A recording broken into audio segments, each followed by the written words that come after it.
asik di ruang digital. Tidak mudah caper, tidak suka pamer, apalagi baper jika main sosmed. Semuanya datang dari rumahku, tempatku kenyang dengan I love you. Kita keluarga makin cakap digital, dari Indonesia. Kita keluarga sangat super bahagia, dari Indonesia. Kita main bersama, belajar sama-sama, di dunia nyata dan di dunia digital. Semakin mengerti, semakin hati-hati. Kita keluarga makin cakap digital.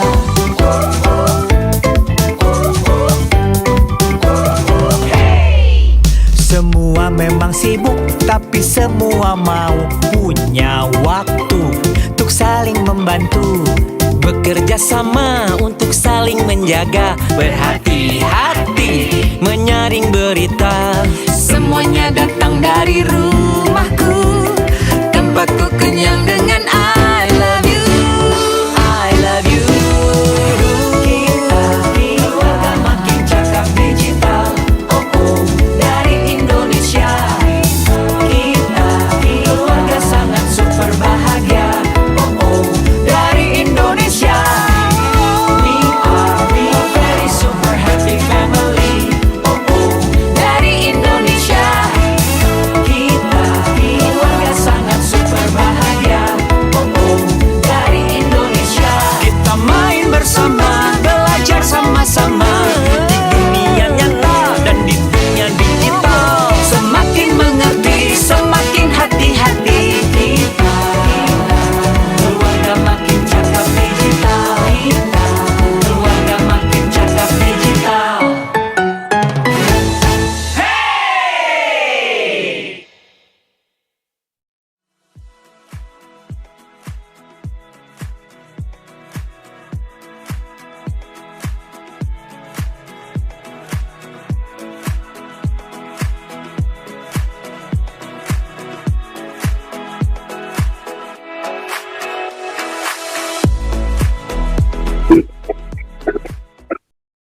Assalamualaikum warahmatullahi wabarakatuh. Selamat siang semuanya. Salam sejahtera bagi kita semua. Om Swastiastu, Namo Buddhaya, salam kebajikan. Selamat datang di acara Makin Cakap Digital 2023 di segmen pendidikan wilayah DKI Jakarta, Banten, dan sekitarnya dengan tema Mengenal Literasi Digital Sejak Dini. Pada hari ini, hari Senin 17 Juli 2023. Sebelumnya perkenalkan, saya Hirza Zanuba sebagai moderator yang akan memandu acara kita pada siang hari ini. Makin Cakap Digital 2023 diselenggarakan oleh Kementerian Komunikasi dan Informatika Republik Indonesia dan Siberkreasi. Sebelum acara dimulai, mohon dapat memperhatikan hal-hal berikut. Yang pertama, menuliskan nama pada user ID Zoom-nya dengan format sebagai berikut. Bagi pelajar, menulisnya nama, 4 digit terakhir nomor induk siswa, dan nama sekolah. Contohnya Rahmat_9898_SMAN1 Jakarta. Bagi Bapak Ibu Guru, menulisnya nama, 4 digit terakhir nomor handphone, dan nama sekolah. Contohnya Dewi_9898_guru SMAN1 Jakarta. Dan kemudian mohon menuliskan pertanyaan pada kolom komentar yang tersedia. Dalam kegiatan Makin Cakap Digital 2023, di segmen pendidikan wilayah DKI Jakarta, Banten, dan sekitarnya, dengan tema mengenal literasi digital sejak dini, akan ada hadiah berupa saldo dompet digital atau e-wallet bagi 10 orang dengan pertanyaan yang paling menarik. So, pastikan teman-teman di sini, netizen Asyik Indonesia, menyimak seluruh penjelasan narasumber kita ya. Sebelum kegiatan dimulai, mari kita awali dengan berdoa supaya lancar. Berdoa sesuai dengan agama dan kepercayaan masing-masing, dimulai.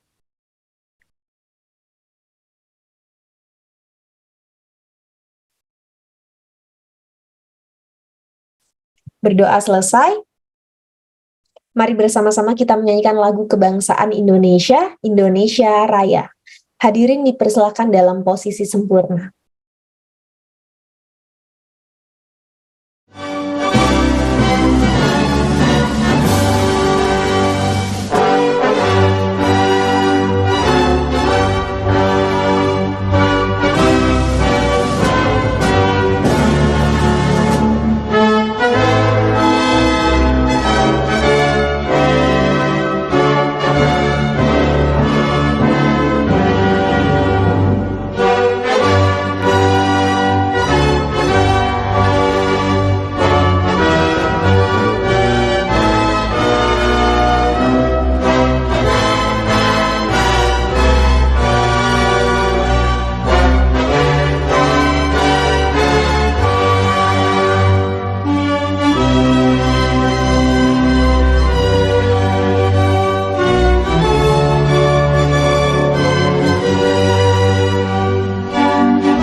Terima kasih.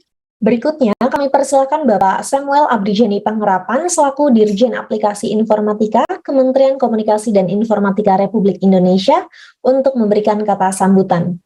Waktu dan tempat kami persilakan. Assalamualaikum warahmatullahi wabarakatuh.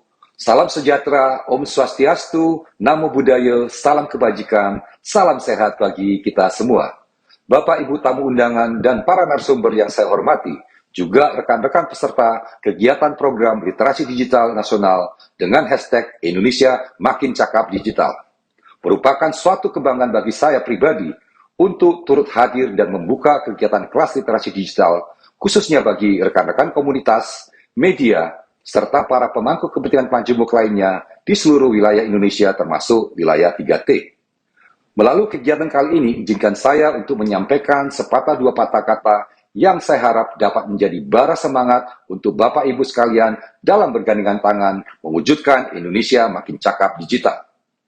Bapak Ibu hadirin yang terhormat, pesatnya perkembangan teknologi yang semakin terpacu dengan adanya pandemi COVID-19 telah mendorong kita untuk berinteraksi dan melakukan berbagai kegiatan aktivitas di ruang digital. Kehadiran teknologi digital sebagai bagian dari kehidupan bermasyarakat inilah yang kian mempertegas bahwa kita sedang berada di era percepatan transformasi digital. Pada awal tahun 2022 ini, Hotsuite dan We Are Social melaporkan bahwa jumlah pengguna internet di Indonesia telah mencapai 204,7 juta orang atau meningkat 2,1 juta dari tahun sebelumnya. Saya yakin angka ini akan terus meningkat dari tahun ke tahunnya. Namun, masifnya penggunaan internet di Indonesia harus kita akui membawa serta berbagai risiko, seperti penipuan online, hoax, cyberbullying, dan konten-konten negatif lainnya. Oleh karena itu, peningkatan penggunaan teknologi ini perlu diimbangi dengan kapasitas literasi digital yang mumpuni, agar masyarakat dapat memanfaatkan teknologi digital dengan produktif, bijak, dan tepat guna. Survei nasional literasi digital yang kami lakukan tahun lalu menemukan bahwa saat ini indeks literasi digital masyarakat Indonesia masih berada pada angka 3,49 dari skala 5, yang artinya masih di kategori sedang, belum mencapai kategori baik. Angka ini perlu terus kita tingkatkan, dan menjadi tugas kita bersama untuk membekali masyarakat kita dengan kemampuan literasi digital agar selalu siap dalam mengawal percepatan transformasi digital nasional. Bapak Ibu yang saya hormati, Kementerian Kominfo mengembang mandat dari Presiden Joko Widodo sebagai garda terdepan dalam memimpin upaya percepatan transformasi digital bangsa Indonesia. Dalam mencapai visi dan misi tersebut, Kementerian Kominfo memiliki peran sebagai regulator, fasilitator, dan akselerator di bidang digital di Indonesia. Dalam rangka menjalankan salah satu mandat tersebut terkait pengembangan SDM digital, Kementerian Kominfo bersama Gerakan Nasional Literasi Digital Cyberkreasi serta mitra dan jejaringnya hadir untuk memberikan pelatihan literasi digital yang menjadi kemampuan digital tingkat dasar bagi seluruh lapisan masyarakat Indonesia. Berbagai pelatihan literasi digital yang kami berikan berbasis 4 pilar utama, yaitu kecakapan digital, budaya digital, etika digital, dan keamanan digital. Hingga tahun 2021 lalu, program literasi digital ini telah berhasil menjangkau lebih dari 12 juta masyarakat di 514 kabupaten kota pada 34 provinsi di seluruh Indonesia. Bapak, Ibu, dan hadirin yang saya hormati, peningkatan literasi digital masyarakat adalah pekerjaan besar. Oleh karena itu, kami tidak dapat bekerja sendiri. Diperlukan kolaborasi yang baik agar tidak ada masyarakat yang tertinggal dalam proses percepatan transformasi digital ini. Prinsipnya adalah nobody left behind. Untuk itu, apresiasi saya ucapkan kepada semua pihak yang telah bekerja sama dalam menyelenggarakan kelas literasi digital pada hari ini. Saya berharap kegiatan ini dapat mendorong terciptanya talenta-talenta digital baru di Indonesia yang lebih berkualitas dan siap dalam membantu mewujudkan Indonesia Digital Nation. Demikian sambutan yang dapat saya sampaikan. Selamat mengikuti kegiatan, tetap semangat, dan semoga Tuhan Yang Maha Esa menyertai langkah kita bersama dalam memajukan Indonesia. Indonesia terkoneksi, semakin digital, semakin maju. Salam literasi digital. Wassalamualaikum warahmatullahi wabarakatuh. Om Santi Santi Santi Om. Terima kasih Bapak Samuel Abdijoni Pangharapan yang telah memberikan kata sambutannya. Selanjutnya kami persilakan Bapak Ganda Yanuar SPD selaku Wakil Kepala Sekolah Bidang Kesiswaan SMA Negeri 6 Serang untuk memaparkan sambutannya. Kepada Bapak Ganda Yanuar SPD, waktu dan tempat kami persilakan. Terima kasih Mbak Hirsa. Assalamualaikum warahmatullahi wabarakatuh.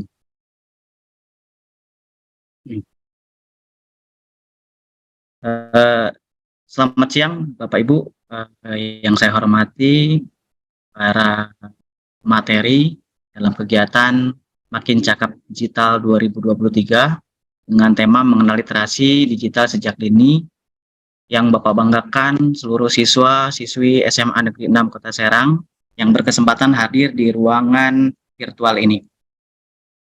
Mohon izin suara saya terdengar di audiens. Terdengar Bapak. Saya sangat berbahagia pada kesempatan hari ini bahwa SMA Negeri 6 Kota Serang kembali diberikan kepercayaan oleh pihak Kementerian Informatika untuk menyelenggarakan kegiatan literasi digital ini. Memang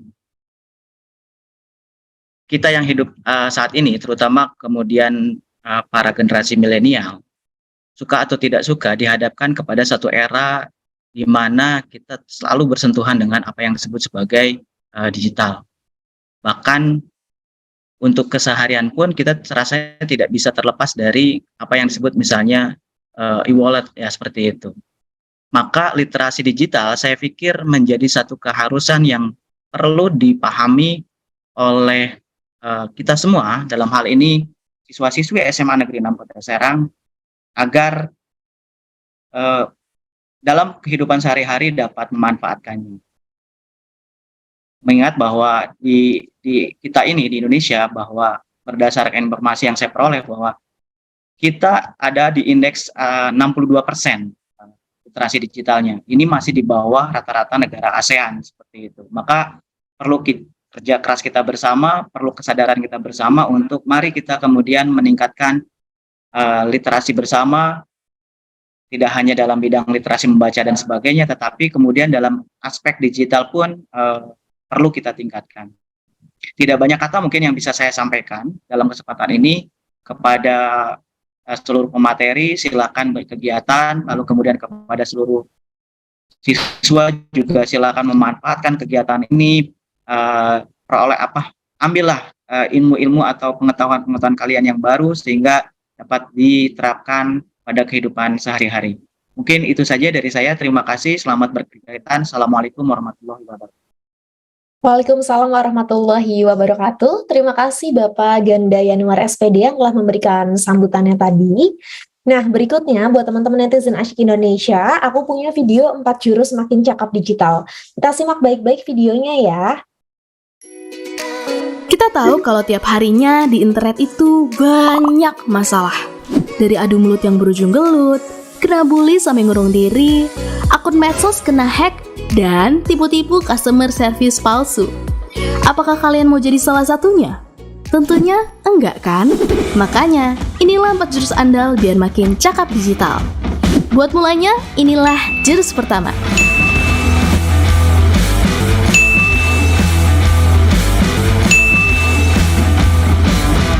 Kita mesti jaga etika biar netizen Indonesia nggak lagi dikenal paling nggak sopan se-Asia Tenggara. Bayangin etika di dunia maya itu sama pentingnya kayak dunia nyata. Lalu biar internet makin tentram, tanpa perpecahan, inilah jurus kedua.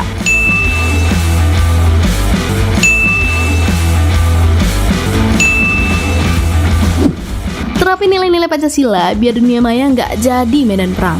Saat dasar budaya kuat, kita jadi bisa menempatin dunia digital sampai maksimal.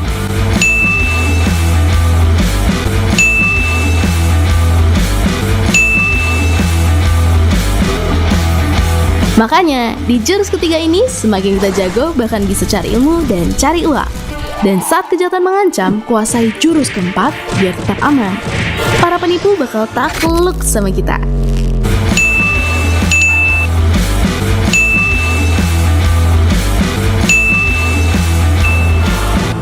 Jadi, siap untuk menguasain jurus-jurus biar cakap digital?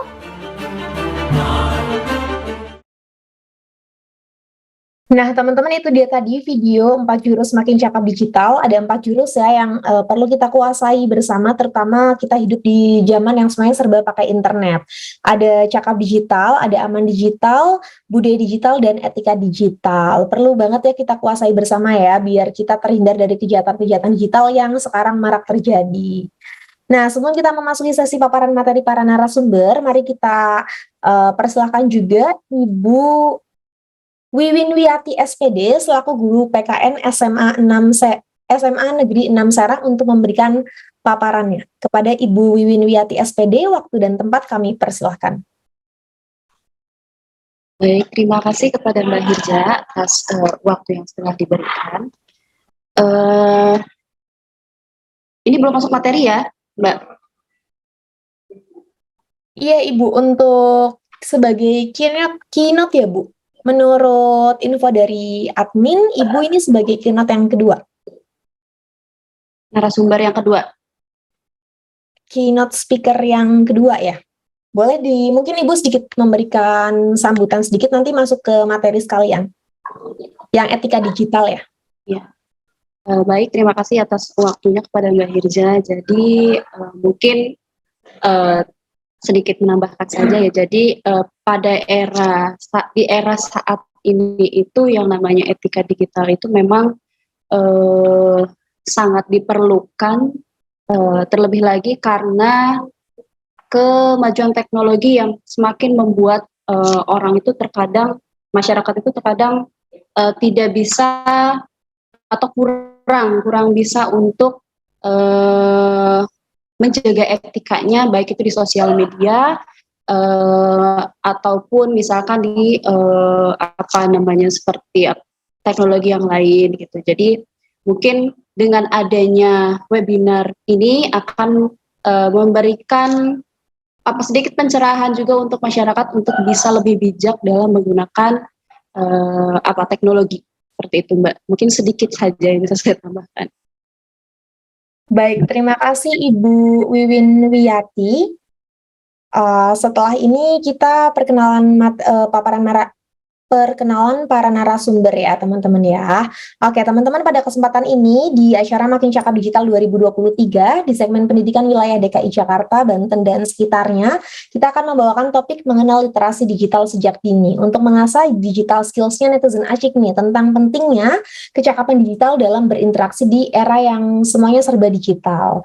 Oleh karena itu pada sesi hari ini kita akan membahas secara lengkap dan menyeluruh dari 4 aspek, ada etika digital, kecakapan digital, keamanan digital, dan budaya digital. Selama kurang lebih 2 jam ke depan, kegiatan Makin Cakap Digital 2023 di segmen pendidikan wilayah DKI Jakarta, Banten, dan sekitarnya akan menghadirkan pembicara yang memang ahli di bidangnya masing-masing. Pembicara akan berbagi ilmu dan juga informasi tentang literasi digital. Baik, kalau gitu saya akan perkenalkan pembicara kita hari ini. Yang pertama kita punya Ibu Wiwin Wiyati SPD, beliau merupakan guru PKN SMA Negeri 6 Serang. Yang kedua kita punya Bapak Ferianto, beliau merupakan founder blogger Kubu Raya. Berikutnya kita punya Bapak Aris Saifullah selaku security engineer. Dan yang terakhir kita punya Ibu Vera Rosmawati selaku relawan TIK dari Kota Bogor. Wah, keren-keren semua ya narsum hari ini. Pastikan teman-teman menyimak penjelasan mereka. Kalau perlu dicatat, boleh dicatat. Dan bikin pertanyaan yang paling menarik, karena 10 orang dengan pertanyaan yang paling menarik akan mendapatkan saldo dompet digital di sesi Q&A nanti. Oke, kalau gitu tanpa berlama-lama lagi, karena narasumber yang pertama juga sudah hadir, langsung saja kita sambut Ibu Wiwin Wiyati SPD. Halo, selamat siang Bu Wiwin, apa kabar? Selamat siang Mbak, Alhamdulillah baik. Ya, Ibu, hari kita akan membahas pilar yang pertama nih Bu, ngomongin soal etika digital ya Bu ya? Iya. Oke, mungkin nanti akan dibahas juga oleh Ibu Wiwin pentingnya menerapkan etika terutama dalam berinteraksi di dunia digital ya. Buat teman-teman yang punya pertanyaan untuk Ibu Wiwin boleh sambil ditulis pertanyaannya juga di kolom komentar. Kalau gitu karena teman-teman netizen asyik udah nggak sabar, langsung saja kami persilahkan Ibu Wiwin Wiyati untuk memberikan paparannya dari pilar etika digital. Waktunya 15 menit ya Ibu. Baik, terima kasih. Assalamualaikum warahmatullahi wabarakatuh. Selamat siang, salam sejahtera untuk kita semua. Hari ini saya diberikan kesempatan untuk menyampaikan apa itu etika digital. Seperti kita ketahui bahwa untuk saat ini, terlebih lagi mungkin setelah pandemi COVID kemarin ya, sepertinya semua aktivitas manusia itu selalu menggunakan digital. Bahkan dengan adanya, mungkin ada hikmahnya juga setelah pandemi ini, jadi kita itu bisa lebih melek dengan yang namanya teknologi, dengan munculnya ada Zoom, virtual seperti itu, kemudian aplikasi lain yang bisa digunakan untuk pembelajaran jarak jauh. Jadi mungkin ada hikmahnya juga dari kejadian yang sekiranya 2 tahun yang lalu gitu. Nah, berbicara mengenai etika digital, mungkin ini ada kaitannya dengan cara kita untuk menggunakan teknologi dengan bijak, terutama mungkin di sosial media seperti itu ya. Kalau misalkan kita berbicara etika kaitannya dengan bahasa, sopan santun seperti itu. Banyak sekali di kalangan masyarakat, terutama mungkin sorotannya adalah anak-anak muda yang terkadang ada beberapa anak yang kurang untuk bisa menjaga lisan, terutama di kolom-kolom komentar atau mengomentari sesuatu yang ada di sosial media seperti itu. Mungkin itu yang menjadi salah satu kendala kenapa masyarakat itu harus lebih bijak dalam menggunakan teknologi, menyaring sesuatu yang baik supaya nilai-nilai positif bisa diambil dari kemajuan teknologi seperti itu. Kemudian sepertinya kalau dilihat dari perkembangan ya, kalau misalkan dari beberapa tahun sebelum pandemi COVID itu mungkin ada beberapa jejaring sosial media yang sering digunakan, baik itu via chatting atau apa, makin kesini tuh makin berkembang seperti itu. Hanya saja ada masyarakat yang masih belum bisa atau kurang bisa untuk menjaga etika dalam menggunakan teknologi. Jadi mungkin seperti itu penjelasan dari saya. Kalau misalkan contoh masalah yang sering kita temui adalah banyak orang yang mungkin tersinggung ya, kalau misalkan di jejaring sosial media mengenai etika digital masyarakat yang memang masih rendah seperti itu, karena dalam berbahasanya masih kurang seperti itu. Mungkin itu Mbak Hirza. Oke, baik Ibu Wiwin Wiyati, terima kasih atas paparannya tadi yang tentunya sangat bermanfaat bagi netizen asyik Indonesia. Oke, kita masuk ke narasumber yang kedua. Sebelum itu saya mau remind juga untuk netizen asyik Indonesia ya, untuk mengisi link daftar hadir supaya mendapatkan sertifikat elektronik. Karena ini salah satu syarat untuk dapat sertifikat elektronik harus mengisi link daftar hadir. Linknya sudah ada di kolom komentar yang tersedia ya teman-teman ya. Nanti bisa diisi di sana link daftar hadirnya, dan sertifikat elektroniknya akan kami kirimkan ke email masing-masing setelah acara ini selesai. Kalau gitu kita masuk ke narasumber berikutnya. Langsung saja kita sambut Bapak Ferianto. Halo, selamat siang Pak Ferianto. Halo, selamat siang Mbak Irza. Apa kabar Bapak? Alhamdulillah, baik Mbak. Alhamdulillah baik ya. Kita hari ini mau bahas pilar yang kedua Pak, ngomongin soal kecakapan digital. Mungkin nanti Iya, akan dibahas juga ya oleh Pak Ferianto bagaimana sih caranya menjadi seorang yang cakap terutama dalam memanfaatkan teknologi, terutama untuk teman-teman yang lagi proses belajar dan mengajar di sini nih supaya lebih optimal lagi ya Pak Ferry ya. iya. Kalau gitu langsung saja kami persilakan Bapak Ferianto untuk membagikan paparannya mengenai tema mengenal literasi digital sejak dini dari pilar kedua kecakapan digital. Waktunya 15 menit, silakan Bapak. Oke, makasih Mbak. Saya izin share screen dulu ya.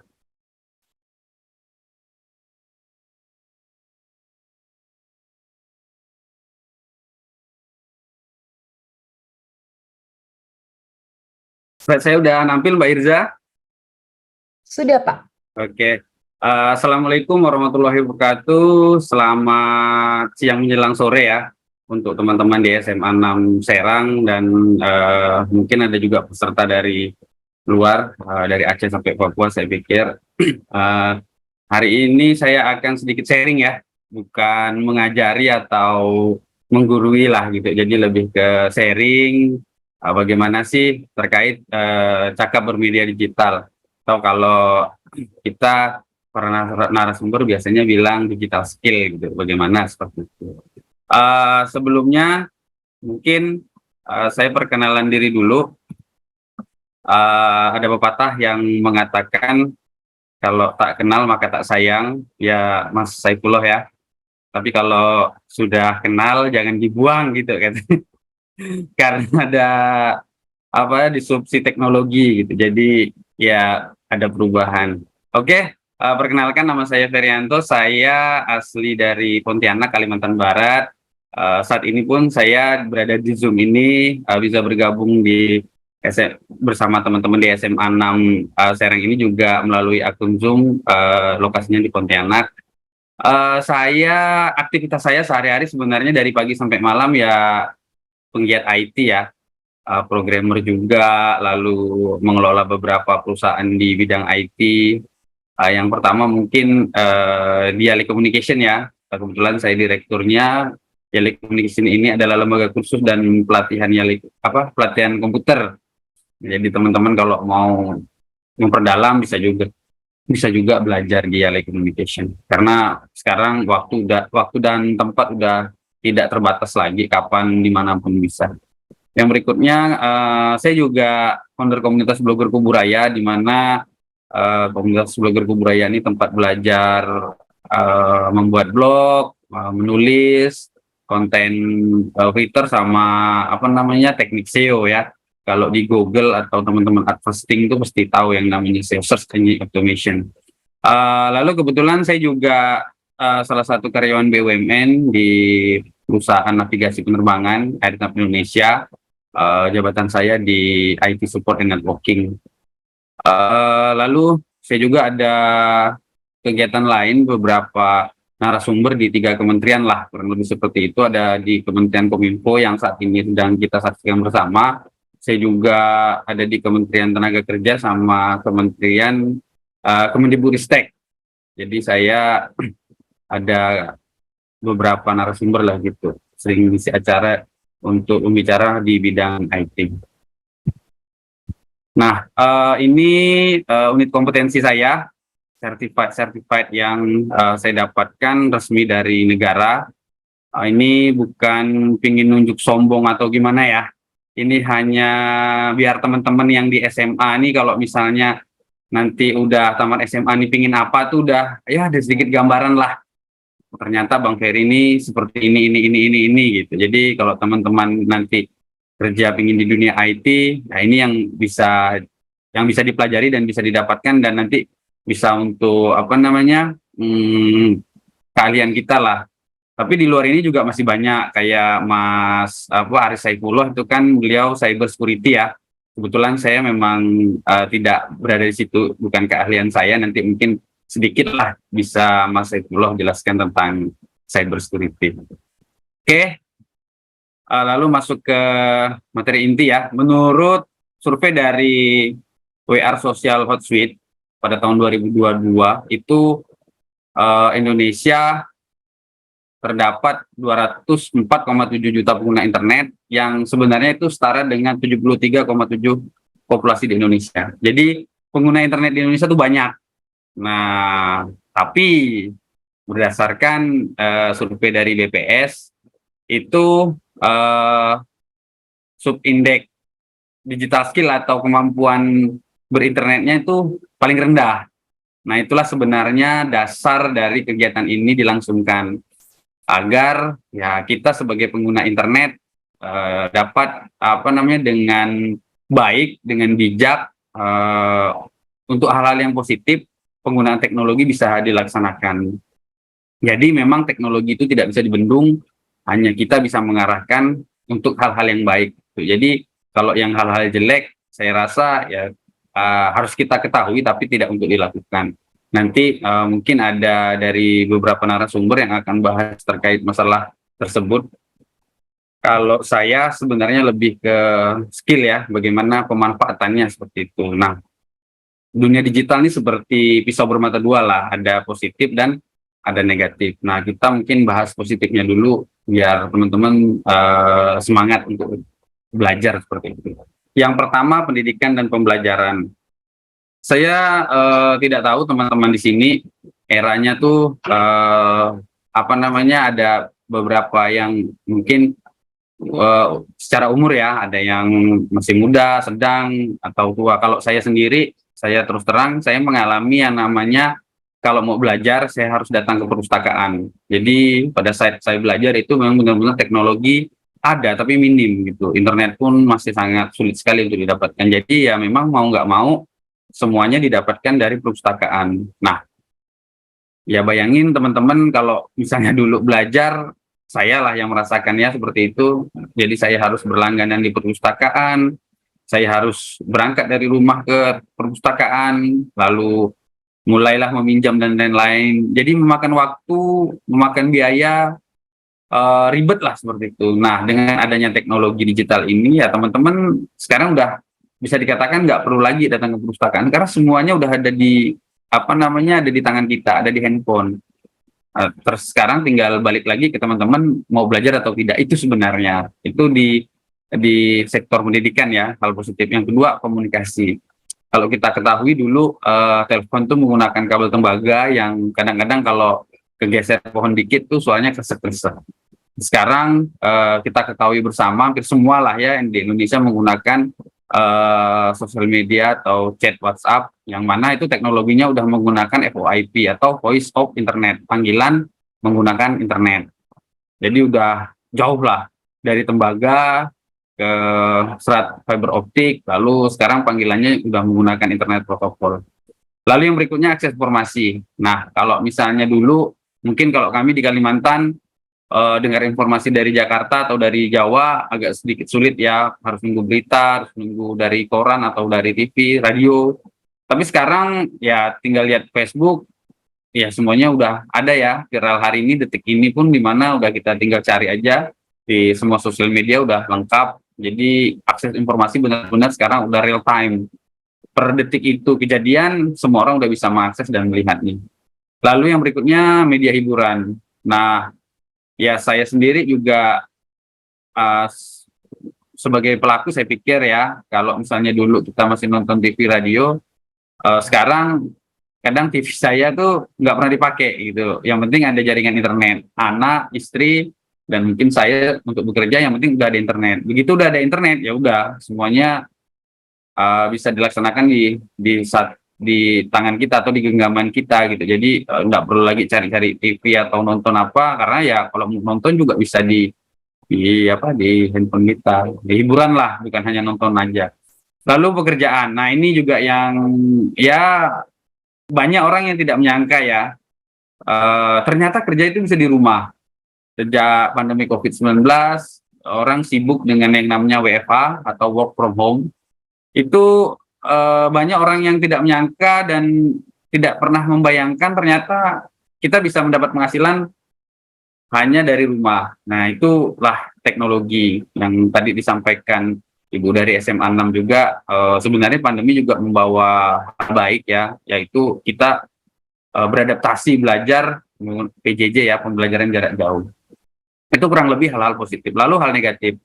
Ada kecanduan ada cyberbullying, keamanan data, pengaruh negatif di kehidupan nyata, dan kurangnya interaksi sosial. Yang pertama kecanduan. Kalau ini contoh real aja ya, game.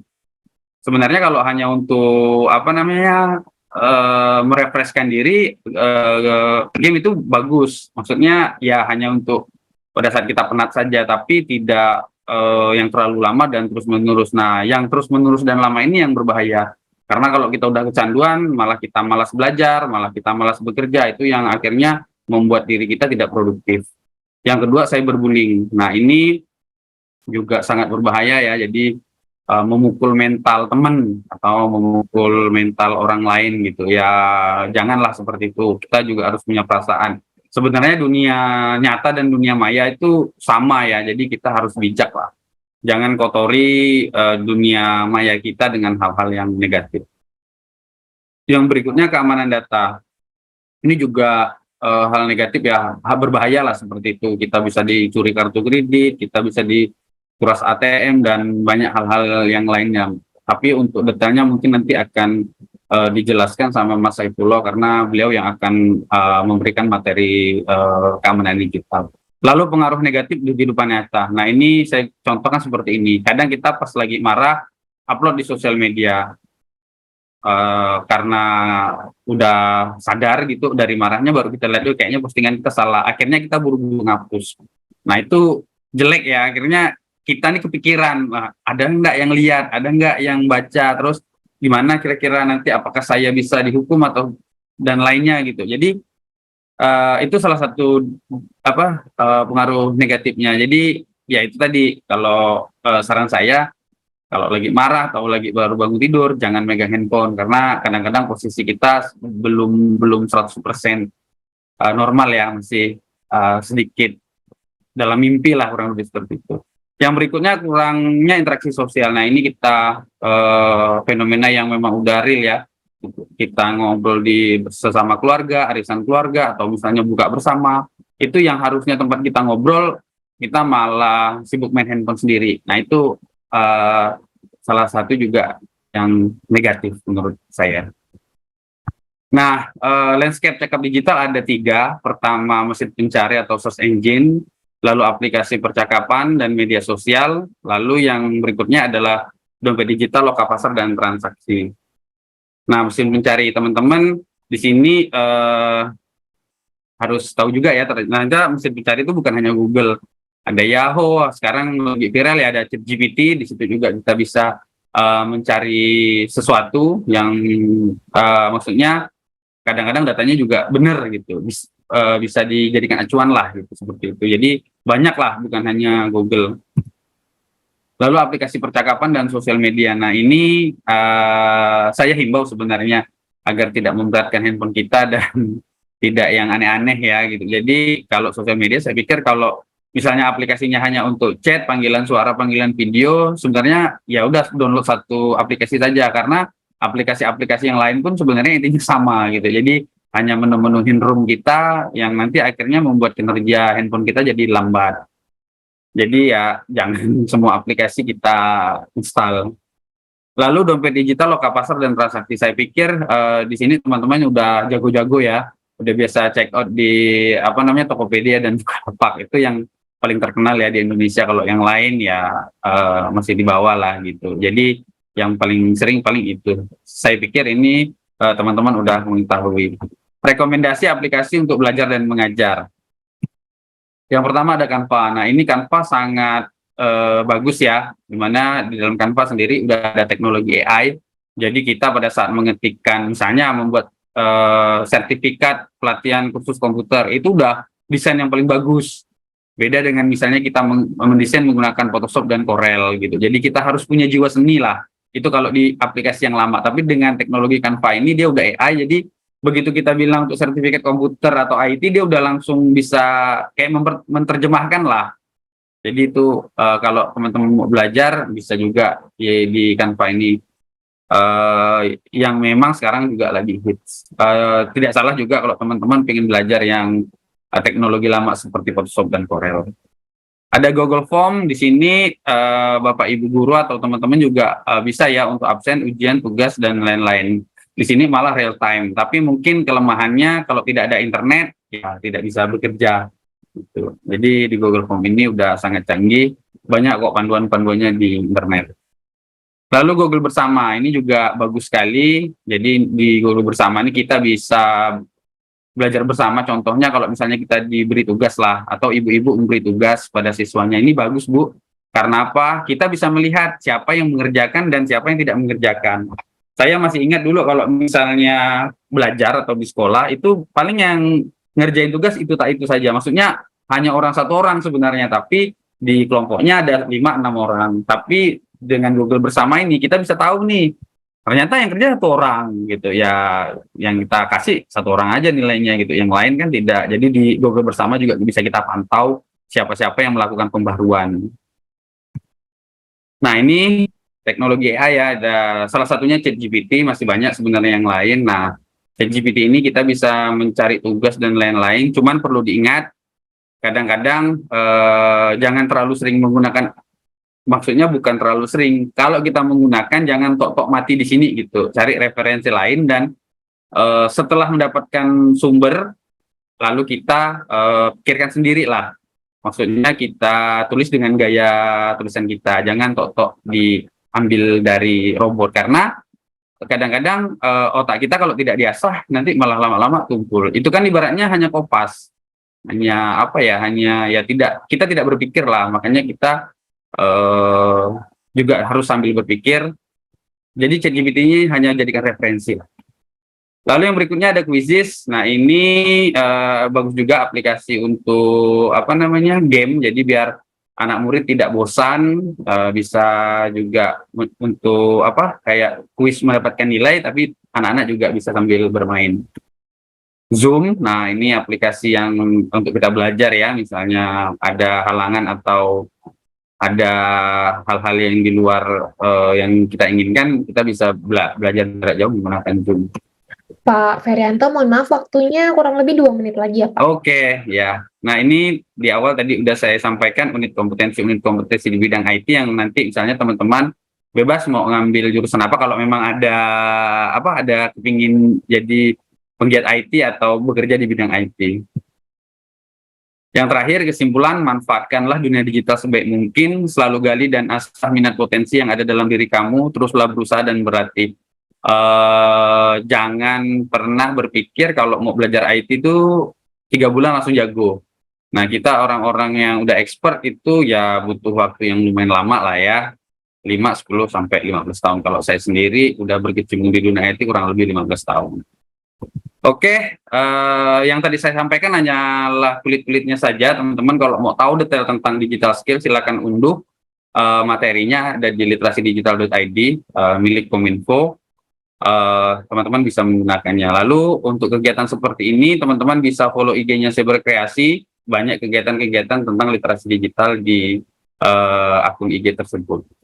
Oke, terima kasih dari saya. Mohon maaf jika ada kata-kata yang salah. Wassalamualaikum warahmatullahi wabarakatuh. Waalaikumsalam warahmatullahi wabarakatuh. Terima kasih Pak Ferianto atas paparan materinya tadi, sangat bermanfaat dan menarik ya buat teman-teman netizen Asyik Indonesia. Nah Pak Ferianto ngomongin soal dunia digital ini, apalagi sekarang ada ChatGPT, ini benar-benar memudahkan kita.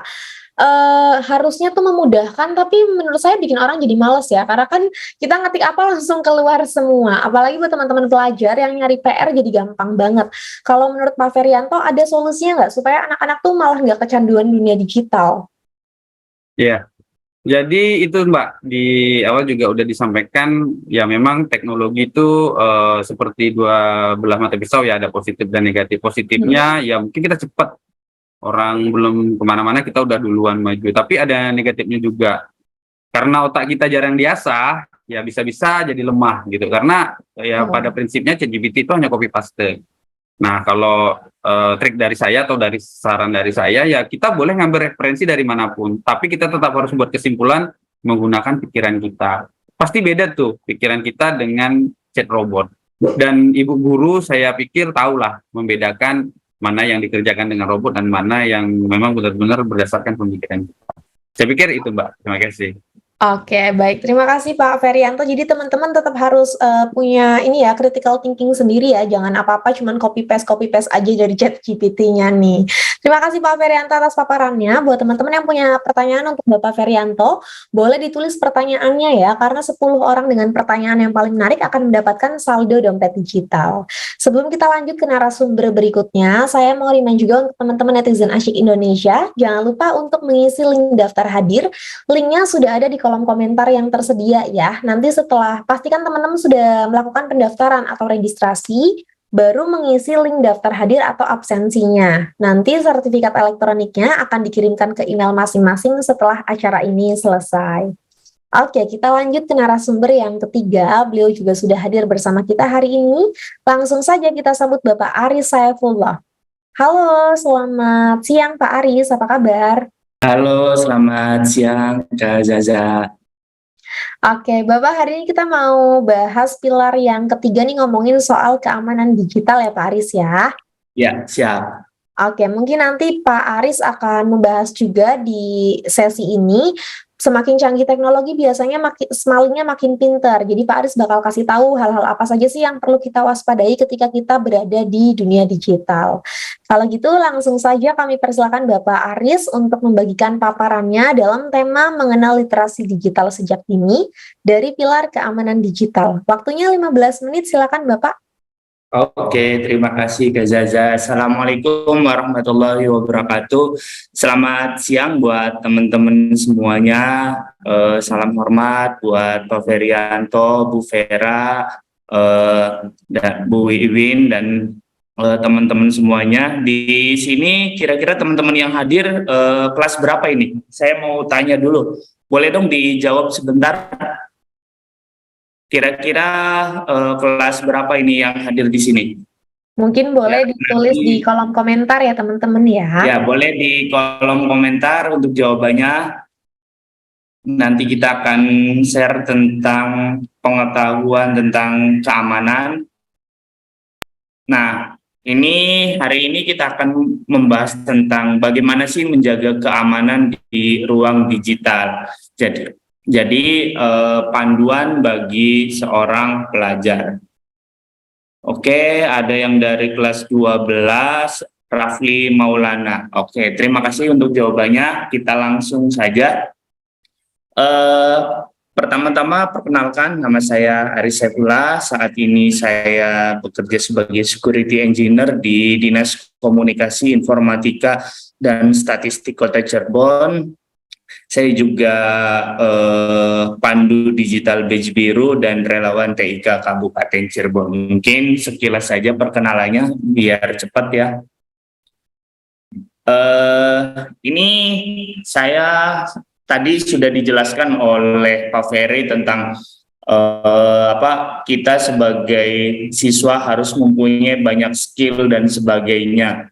Kenapa perkembangan internet di Indonesia sangat-sangat dibutuhkan skill? Karena salah satunya ini, perkembangan internet di Indonesia saat ini sudah ada sekitar di tahun Januari 2023 itu ada sekitar 213 juta masyarakat yang sudah mengakses internet. Jadi dengan perkembangan teknologi yang semakin pesat ini menjadikan kita harus punya skill, yang tadi banyak skill yang sudah dipaparkan oleh Pak Ferry. Terus ketika sudah kita punya skill, apalagi sih yang perlu diketahui? Salah satunya ya menjaga keamanan. Karena ruang digital itu sama dengan ruang nyata. Oke. Nah, apa saja ancaman-ancaman di ruang digital? Kalau mungkin di ruang nyata kita ada yang namanya perampokan, ada yang namanya penipuan, ada yang namanya kejahatan-kejahatan yang berupa fisik. Apakah di ruang digital juga ada ancaman-ancamannya? Ada. Salah satunya ya saya paparkan hanya beberapa saja karena sangat banyak sekali ancaman di ruang digital. Saya contohkan ada malware, ada phishing, cyberbullying, dan konten berbahaya. Nanti kita akan kupas satu-satu tentang ancaman-ancaman di ruang digital ini. Oke, nah ini ada berita tentang kemarin bahwa ada salah satu bank yang diserang ransomware. Nah, ini salah satu bentuk kejahatan di dunia maya atau di ruang digital. Ketika sebuah bank di Indonesia diserang ransomware, akhirnya ya bisa saja itu akan membuat nasabah kita kehilangan uang dan sebagainya.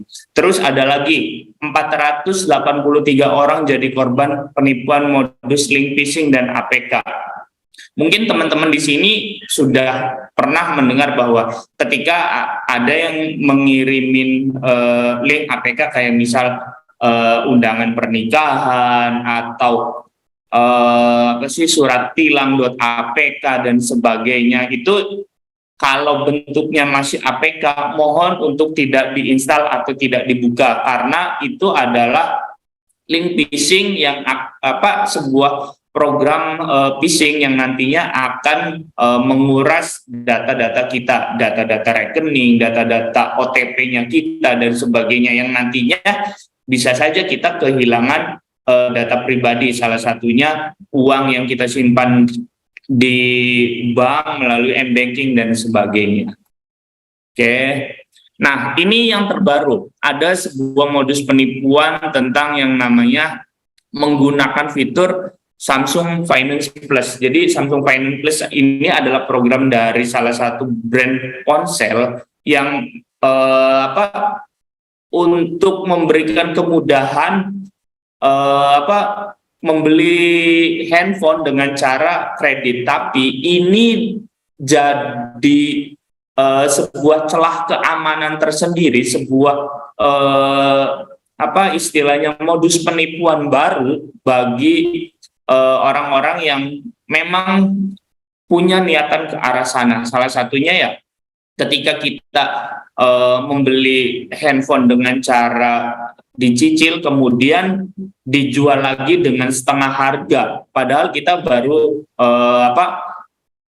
membayar cicilan itu misal hanya baru 1 kali. Kita sebagai penipu misal itu dapat untung, tapi mereka yang membeli itu handphonenya tidak akan bisa digunakan karena akan di-lock oleh si brand ini, si brand Samsung ini. Terus cara menghindarinya kayak gimana? Ya, silakan ketika misal beli handphone dengan cara COD atau handphone bekas, silakan dicek apakah ini handphone yang memang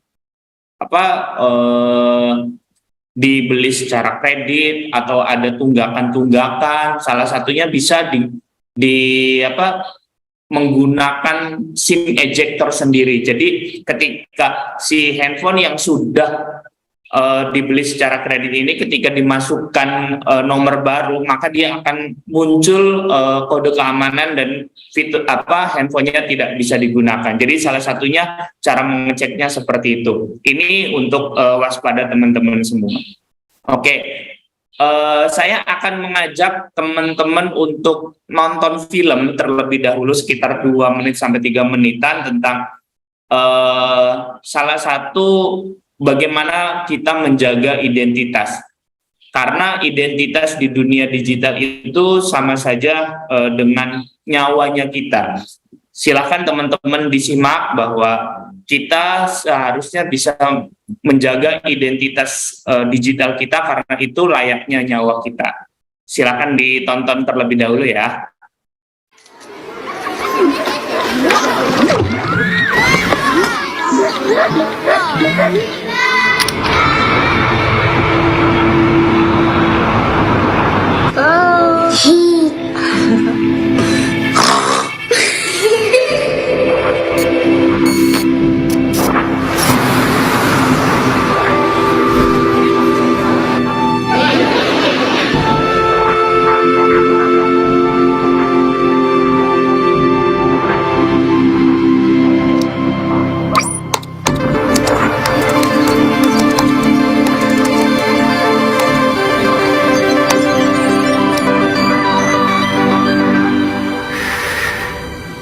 Hey, Dad.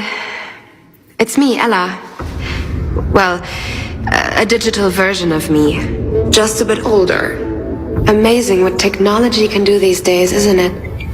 All you need are a couple of pictures, like the ones you share on social media, where they can be taken and used by everybody. I know for you these pictures are just memories, but for others, they are data. And for me, maybe the beginning of a horrible future. A future where my identity can be stolen just like that. Where I can go to prison for things that I would never do. Imagine my credit score being destroyed, Dad. Or my voice copied to scam you, Mom. Mom, I'm in trouble. I need you to send me money, please. I don't want to become a meme, humiliated by everyone at school.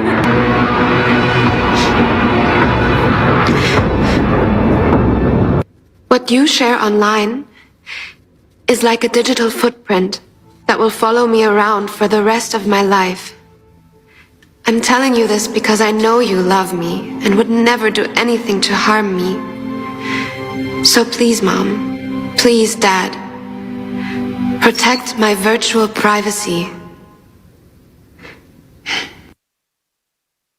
Oke, jadi video tadi menjelaskan bahwa ketika ini kaitannya dengan AI yang dibahas oleh Pak Ferry tadi, bahwa AI itu bukan hanya ChatGPT, di luaran sana itu banyak banget yang memang bahkan ada AI yang memang tidak terpublish yang fungsinya adalah untuk generatif konten, bukan hanya generatif konten berdasarkan tulisan, tapi berdasarkan suara, bisa meniru seperti suaranya kita, bahkan seperti yang tadi dilihat bahwa si Ella tadi itu sebenarnya adalah anak kecil, tapi dibikin video yang versi besarnya itu menggunakan AI.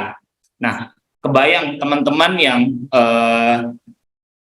privasi datanya ada di internet, mengunggah hal-hal yang istilahnya selalu menampakkan data-data diri, kayak misal sekolahnya di mana dan sebagainya.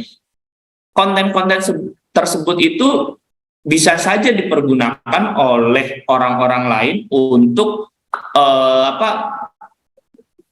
membuat kejahatan dengan data-data diri kita. Wajah kita dirubah, pencurian data-data pribadi, termasuk ketika bisa saja bahwa datanya kita nanti itu akan digunakan sebagai digital footprinting, kayak misal membuat data palsu dengan fotonya kita, dengan datanya kita, terus membuat meme-meme yang akan mendiskreditkan kita. Kebayang. Jadi teman-teman yang sekarang masih di SMA, yuk kita bijak dalam menggunakan sosial media. Salah satunya tidak terlalu overposting terhadap hal-hal yang mengekspos data-data pribadi kita. Nah, kejadian ini bisa saja terjadi karena banyak salah satunya website-website yang kita misal daftar di sebuah website, terus si website tersebut itu kena hack, akhirnya data pribadi kita terekspos kayak email, password, data-data pribadi dan lainnya. Contohnya pernah salah satu marketplace di Indonesia itu kena hack, dan ini kita misal pernah daftar di salah satu marketplace hijau dan ternyata pernah ada riwayat bahwa marketplace tersebut itu kena hack. Nah, cara mengetahuinya apakah data kita itu pernah ke hack atau enggak? Nah, ini teman-teman silakan bisa menggunakan periksadata.com, masukkan alamat emailnya teman-teman di situ. Nanti apakah data kita pernah ke expose atau enggak. Kalau ternyata di situ ada alamat emailnya kita yang terekspos, silakan ganti password emailnya segera, ganti OTP-nya, ganti untuk nomor handphone yang terhubung dengan email dan sebagainya, karena ditakutkan bahwa nanti data kita akan digunakan oleh orang-orang yang tidak berkepentingan. Oke, next. Nah, fundamental di dunia internet itu apa saja sih untuk menjaga kita dari kejahatan-kejahatan internet?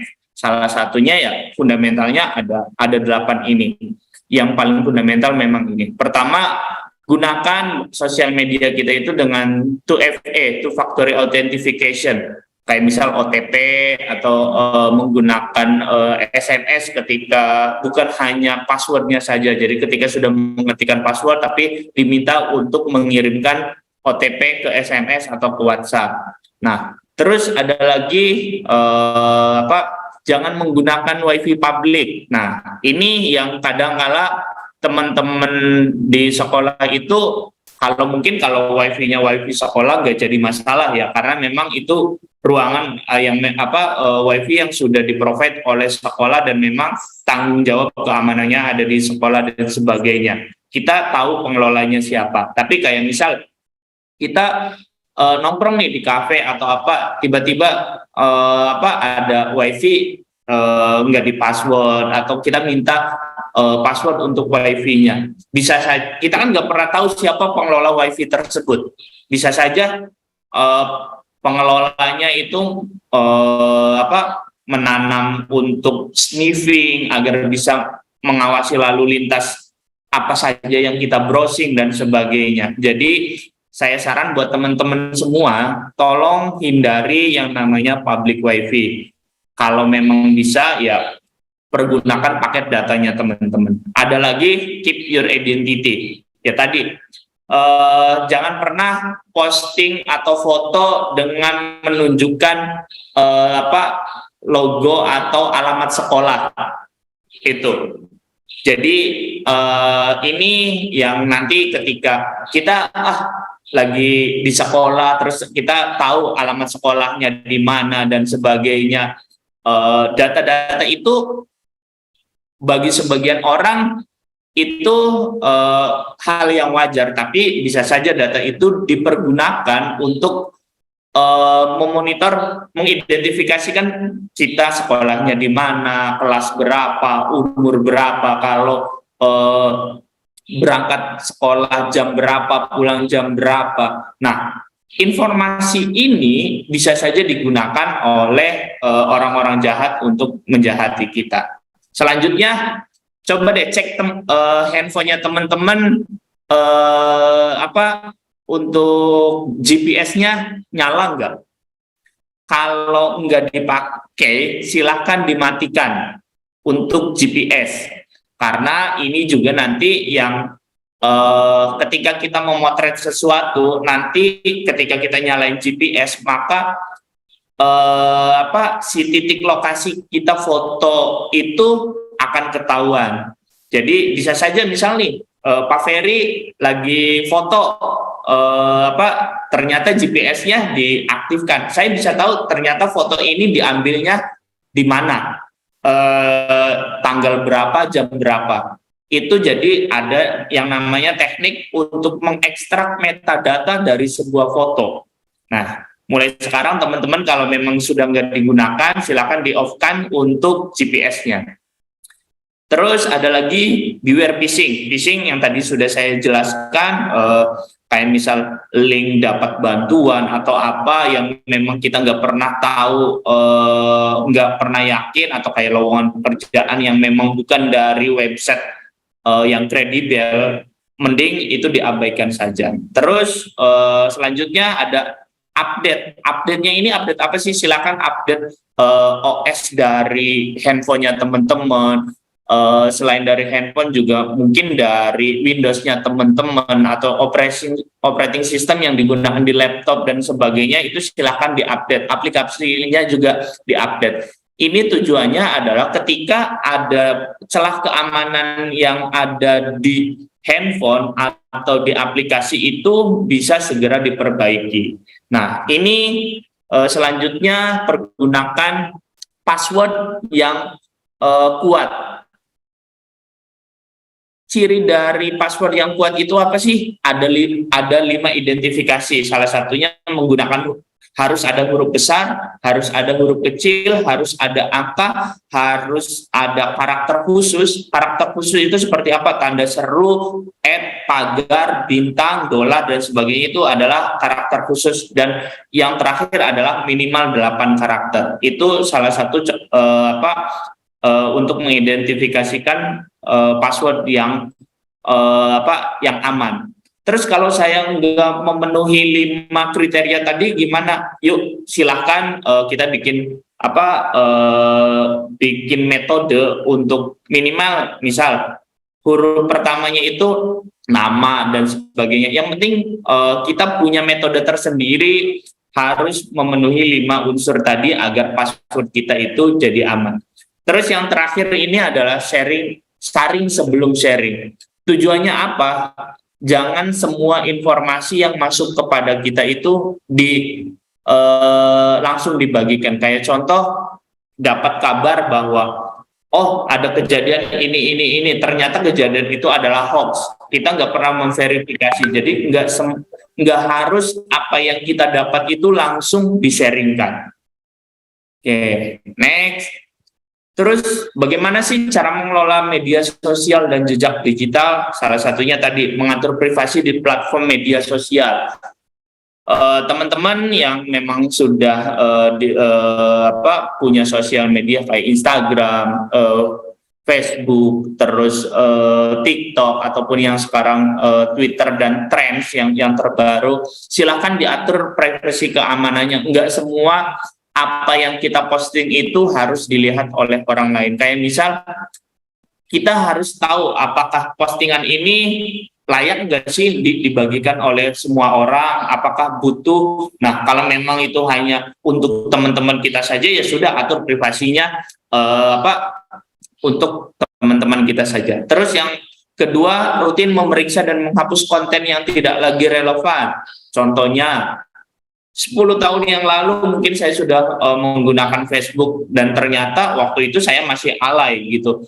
Ada di mana-mana saya berkata kasar dan sebagainya. Nah, hal-hal seperti itu silahkan direview lagi konten-konten yang memang ternyata nggak relate lagi dengan zaman sekarang, dengan keadaan kita yang sekarang. Silahkan dihapus. Tujuannya apa? Ketika teman-teman nanti melamar kerja, jangan sampai bahwa apa yang diposting sekarang itu akan jadi batu sandungan ketika teman-teman kerja atau mungkin saja melamar beasiswa dan sebagainya. Karena mencari para HRD dan pemberi beasiswa itu bukan hanya mengecek CV sekarang, tapi mengecek jejak digital sosial media teman-teman.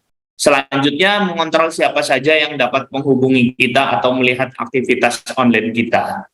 Oke, selanjutnya, nah ini juga penting bahwa di dunia digital itu kita harus sadar tentang yang namanya cyberbullying. Mungkin teman-teman, Pak, gimana sih cara membedakan antara cyberbullying dengan guyonan? Apakah kalau kita guyonan terhadap teman-teman itu termasuk cyberbullying atau bullying? Sebenarnya mudah saja sih perbedaannya.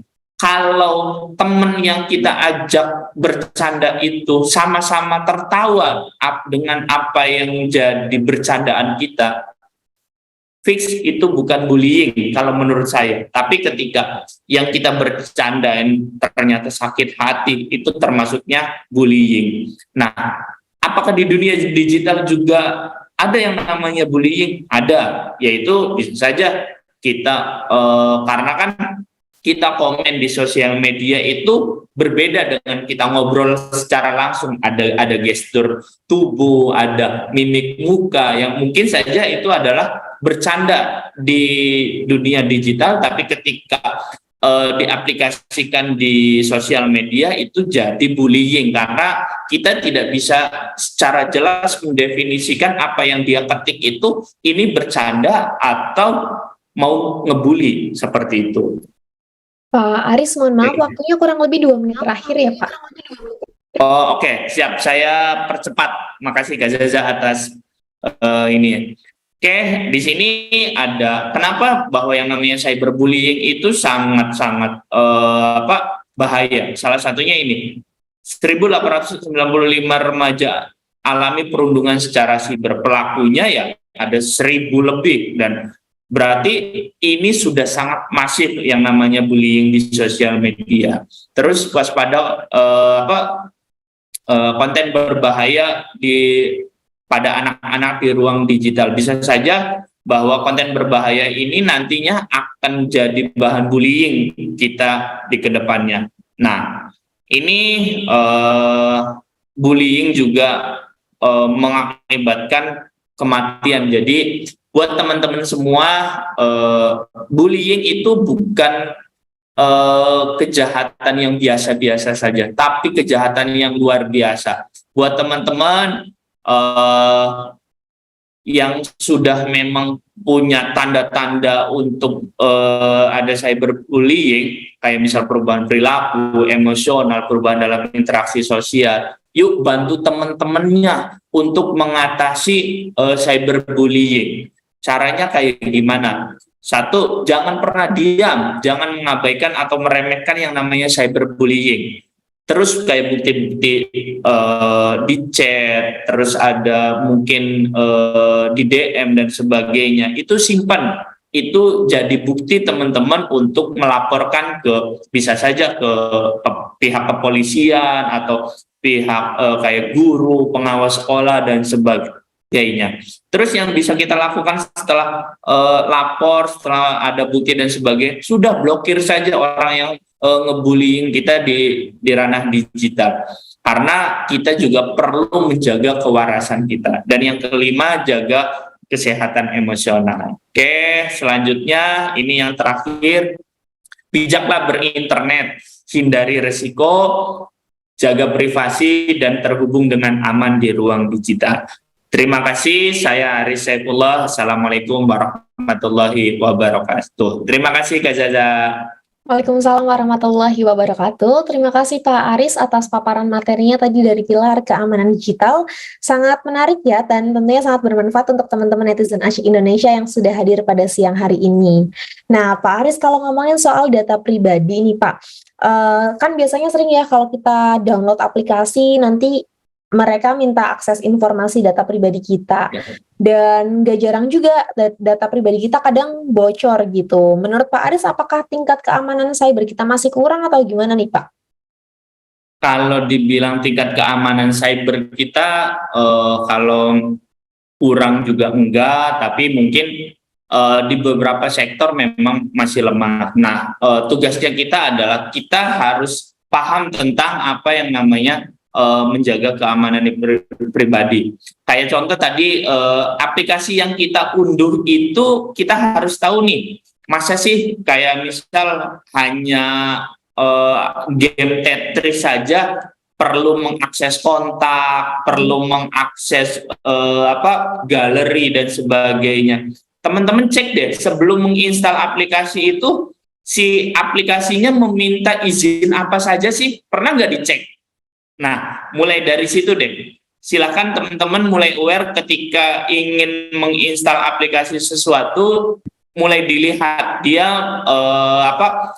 membutuhkan akses apa saja, akses kontak kah, galeri kah, atau phone kah, atau yang lainnya. Itu silakan dicek. Jangan sampai bahwa aplikasinya hanya permainan yang offline, tapi dia meminta semua hak akses di handphone yang kita, kayak menginstal API dan sebagainya. Itu mending dihindari.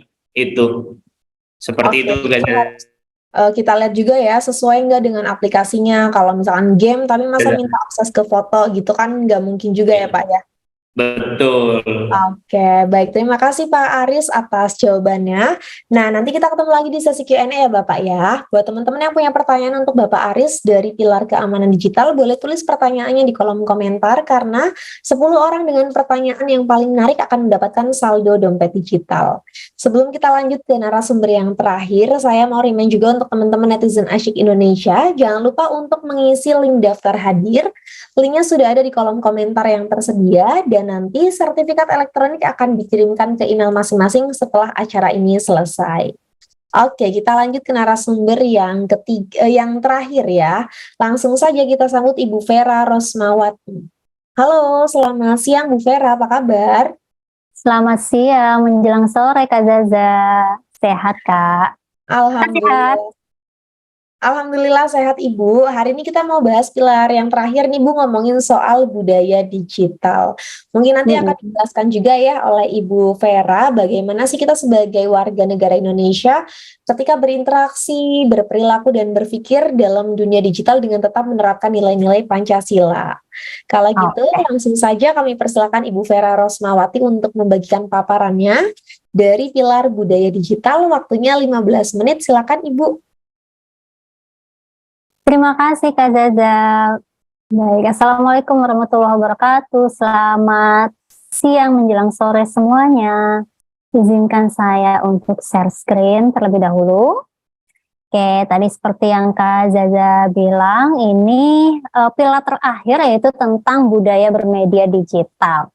Oke, untuk kali ini saya akan membawakan temanya itu bermain media sosial dengan bermartabat. Nah, adik-adik yang di sini kan udah tidak asing lagi nih ya dengan permainan media sosial ya adik-adik ya. Jadi kita memanfaatkan bagaimana cara bermain media sosial yang lebih baik. Gitu. Oke, perkenalkan terlebih dahulu, nama saya Vera Rosmawati. Saya relawan, salah satu anggota relawan TIK untuk wilayah Bogor dan instruktur di Edukasi for ID. Oke, kalau adik-adik mau bertanya atau mau mengirimkan info gitu ya, silakan ada di cek di akun Instagram saya. Oke adik-adik, tanpa perlu menunggu lama lagi ya, ini untuk budaya digital itu apa sih sebenarnya? Sebenarnya sama aja, budaya digital dengan budaya yang kita sehari-hari lakukan, yang adik-adik itu tahu selama ini tentang budaya ya sama aja sebenarnya. Cuma yang membedakan adalah kalau budaya digital itu hasil dari pola pikir, kreasi, dan cipta karya manusia yang berbasis teknologi internet. Nah ini yang membedakan ya adik-adik ya. Yang ditentukan oleh penguasaan kita terhadap ilmu pengetahuan dan teknologi. Jadi semakin kita menguasai ilmu pengetahuan dan teknologi, maka adik-adik juga akan semakin memahami ini tentang budaya. Ya, ini untuk latar belakang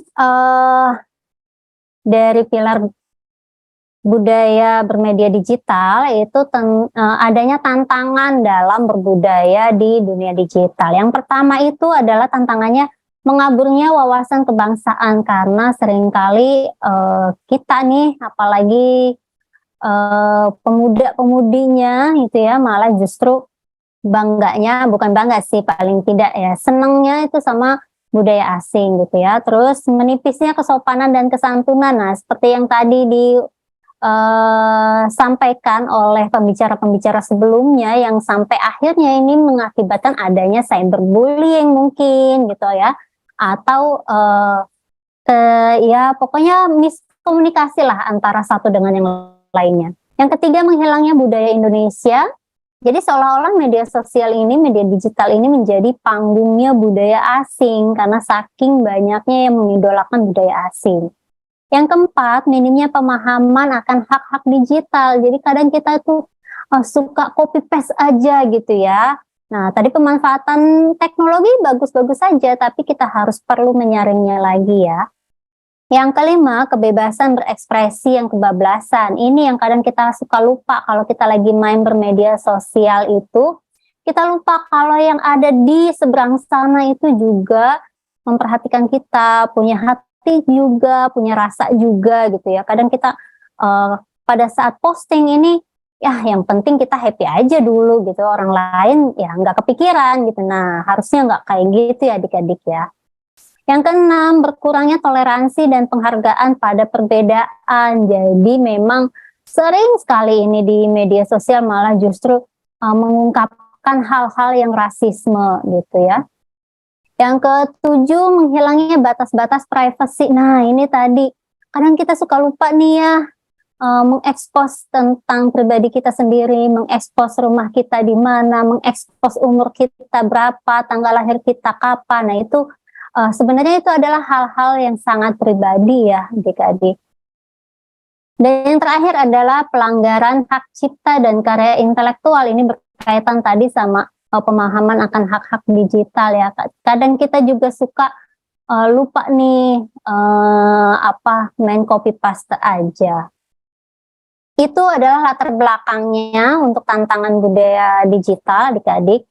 Nah, ini selanjutnya adalah kompetensi dalam budaya bermedia digital. Apa saja sih sebenarnya yang harus kita tanamkan dalam berbudaya bermedia digital? Kompetensi ini sebenarnya adalah kemampuan kita sebagai individu dalam membaca, menguraikan. Nah, membaca dulu kan ya, membaca informasi dari internet, membaca informasi dari media sosial, kemudian kita uraikan, kita telaah. Nah, selanjutnya kita menjadikan pembiasaan atau membiasakan memeriksa dan membangun wawasan kebangsaan, nilai Pancasila dan Bhinneka Tunggal Ika dalam kehidupan sehari-hari ini.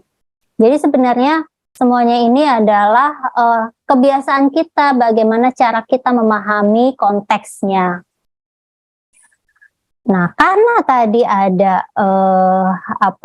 kompetensinya, nah di sini berkaitan dengan ruang lingkupnya, yaitu ruang lingkup budaya bermedia digital. Ini ada yang namanya budaya digital, budaya Pancasila, kemudian digitalisasi budaya, kemudian mencintai produk dalam negeri, dan hak-hak digital.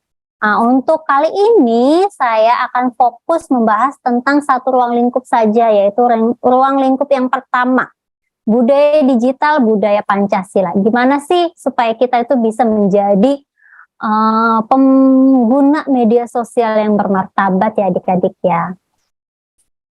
Oke, ini kita perlu tahu nih, bukan perlu tahu lagi, kita sudah sangat tahu sekali bahwa Indonesia itu dikenal sebagai negara kepulauan ya, dari Sabang sampai dengan Merauke. Nah, karena saking banyaknya nih pulau-pulau, gitu artinya Indonesia itu punya suku-suku di setiap wilayahnya. Nah, setiap suku itu memiliki kebudayaan dan pada prakteknya masing-masing. Yang inilah yang akhirnya menjadi hasil dari sejarah panjang yang membentuk negara kita ini, adik-adik. Nah, kalau menurut Kamus Besar Bahasa Indonesia sendiri, ini kebudayaan itu artinya adalah sebagai hasil kegiatan dan penciptaan batin atau akal budi manusia seperti kepercayaan, kesenian, dan adat istiadat. Nah, pada saat kita mengaplikasikan kebudayaan ini dalam konteks digital atau kita hubungkan dengan teknologi, maka kita dapatkanlah yang namanya budaya digital ya adik-adik ya. Nah, saya punya ada info lagi nih adik-adik. Kenapa sih kita harus menjunjung tinggi Bhinneka Tunggal Ika gitu ya? Karena adik-adik ini ada data. Di Indonesia yang tercatat itu ada 1.340 suku. Kemudian bahasa daerah sendiri itu ada 2.500-an ya, adik-adik, ini yang tercatat loh. Dan kemudian agama itu ada 6 agama dan kepercayaannya. Nah, karena saking banyaknya ini, maka Pancasila dan Bhinneka Tunggal Ika itu harus menjadi jalan tengah ya, karena ini negaranya sangat majemuk sekali, sangat plural sekali ya adik-adik ya. Jadi Pancasila dan Bhinneka Tunggal Ika ini sudah istilahnya sudah harga mati untuk menjadi pembatas ya, jalan tengah dari masyarakat yang sangat primordial. Kemudian atas dasar keagamaan ataupun kesukuan. Jadi walaupun kita sudah melewati, mungkin adik-adik belum lahir pada saat zaman reformasi nih ya, era reformasi nih. Tapi kan adik-adik juga punya kabar nih, dapat kabar, dapat informasi, dapat berita gitu ya. Kalau di era reformasi ini punya banyak perubahan. Perubahannya itu memang banyak ya adik-adik ya di era reformasi. Tapi tetap saja Pancasila dan Bhinneka Tunggal Ika itu mutlak menjadi rujukan dalam berbangsa yang plural. Oke, selanjutnya apa aja sih nih kita nih sebagai kaula muda nih, sebagai remaja ya, penerus bangsa, dalam menerapkan budaya digital dan budaya Pancasila ini tuh kita harus ngapain? Nah, adik-adik, kita itu harus menjadi pada saat kita menggunakan internet, menggunakan media sosial, itu kita harus benar-benar menerapkan yang namanya satu nih, menjadikan nilai-nilai Pancasila dan Bhinneka Tunggal Ika itu sebagai landasan kecakapan digital. Kita cakap dalam menggunakan tadi ada landscape digital ya, kemudian kita menggunakan gadget, menggunakan fasilitas-fasilitas aplikasi yang ada di gadget kita gitu ya. Tapi kalau kita tidak menerapkan nilai-nilai Pancasila dan Bhinneka Tunggal Ika, percuma, itu malah kita menjadi pemecah bangsa ya adik-adik. Yang kedua, mewujudkan nilai-nilai Pancasila dan Bhinneka Tunggal Ika ini sebagai panduan karakter dalam beraktivitas di ruang digital. Kenapa? Karena pada saat kita bermain di dunia digital, orang lain juga akan menilai kita. Oh, ternyata si A itu orangnya seperti itu. Oh, ternyata si B itu anaknya seperti ini, seperti itu. Jadi, apa yang kita tuangkan di media sosial itu merupakan karakter kita yang akan dinilai sama orang lain. Nah, ini adalah nilai-nilai Pancasila dan Bhinneka Tunggal Ika di ruang digital yang sebenarnya sudah kita pelajari dari kita TK, dari kita SD sampai sekarang, sampai nanti kalian sudah dewasa pun ya, ini yang akan terus dipelajari dan harus kita tanamkan, bukan hanya dipelajari saja. Jadi nilai-nilai Pancasila itu kita sudah tidak asing lagi sih sebenarnya ya adik-adik ya. Oke, yang pertama itu nilai-nilai Pancasila, sila yang pertama yaitu ketuhanan Maha Esa, ini tentang cinta kasih. Nah, gimana caranya? Kita harus saling menghormati perbedaan kepercayaan di ruang digital. Kadang sekarang itu sebenarnya sudah tidak zaman lagi kalau kita menanyakan, agamanya apa sih? Kalau mau jadi temenan sama saya, kalau mau di follow itu ya harus satu agama. Nah, sebenarnya udah nggak zaman lagi kayak gitu ya adik-adik ya. Itu namanya udah apa istilahnya? Rasisme banget ya gitu ya.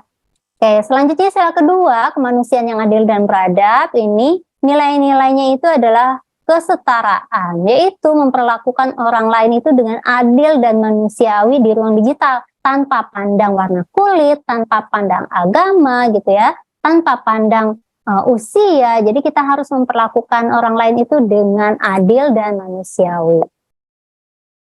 Selanjutnya, sila yang ketiga atau Persatuan Indonesia, nilai Pancasilanya itu adalah harmonisasi. Nah, ini kita harus mengutamakan kepentingan Indonesia nih, negara kita, di atas kepentingan diri kita pribadi atau golongan di ruang digital. Kenapa? Karena pada saat kita memposting ya, yang melihat itu bukan hanya lingkungan yang ada di lingkungan kita aja, tapi di luar sana dunia sudah terbuka, sudah melihat apa yang ada di sekitar kita. Nah, selanjutnya yang keempat, sila keempat, nilai Pancasilanya itu adalah demokratis, yaitu memberikan kesempatan kepada setiap orang untuk bebas berekspresi dan berpendapat di ruang digital. Ini yang sekarang sebenarnya adik-adik lakukan di sekolah. Kenapa? Karena sekolah itu sekarang sudah beracuan kepada siswa. Jadi adik-adik itu bisa memberikan pendapat sekarang ya, bisa berekspresi. Tapi ingat ya adik-adik, jangan kebablasan.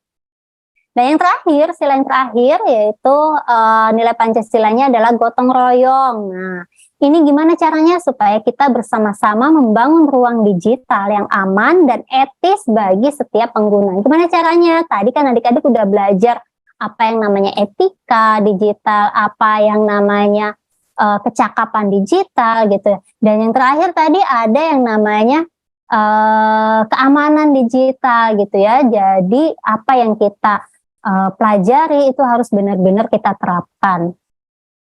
semua ini ya adik-adik sebenarnya itu sekarang sudah didukung nih sama pemerintah, yaitu melalui karakter Pancasila dalam kurikulum Merdeka.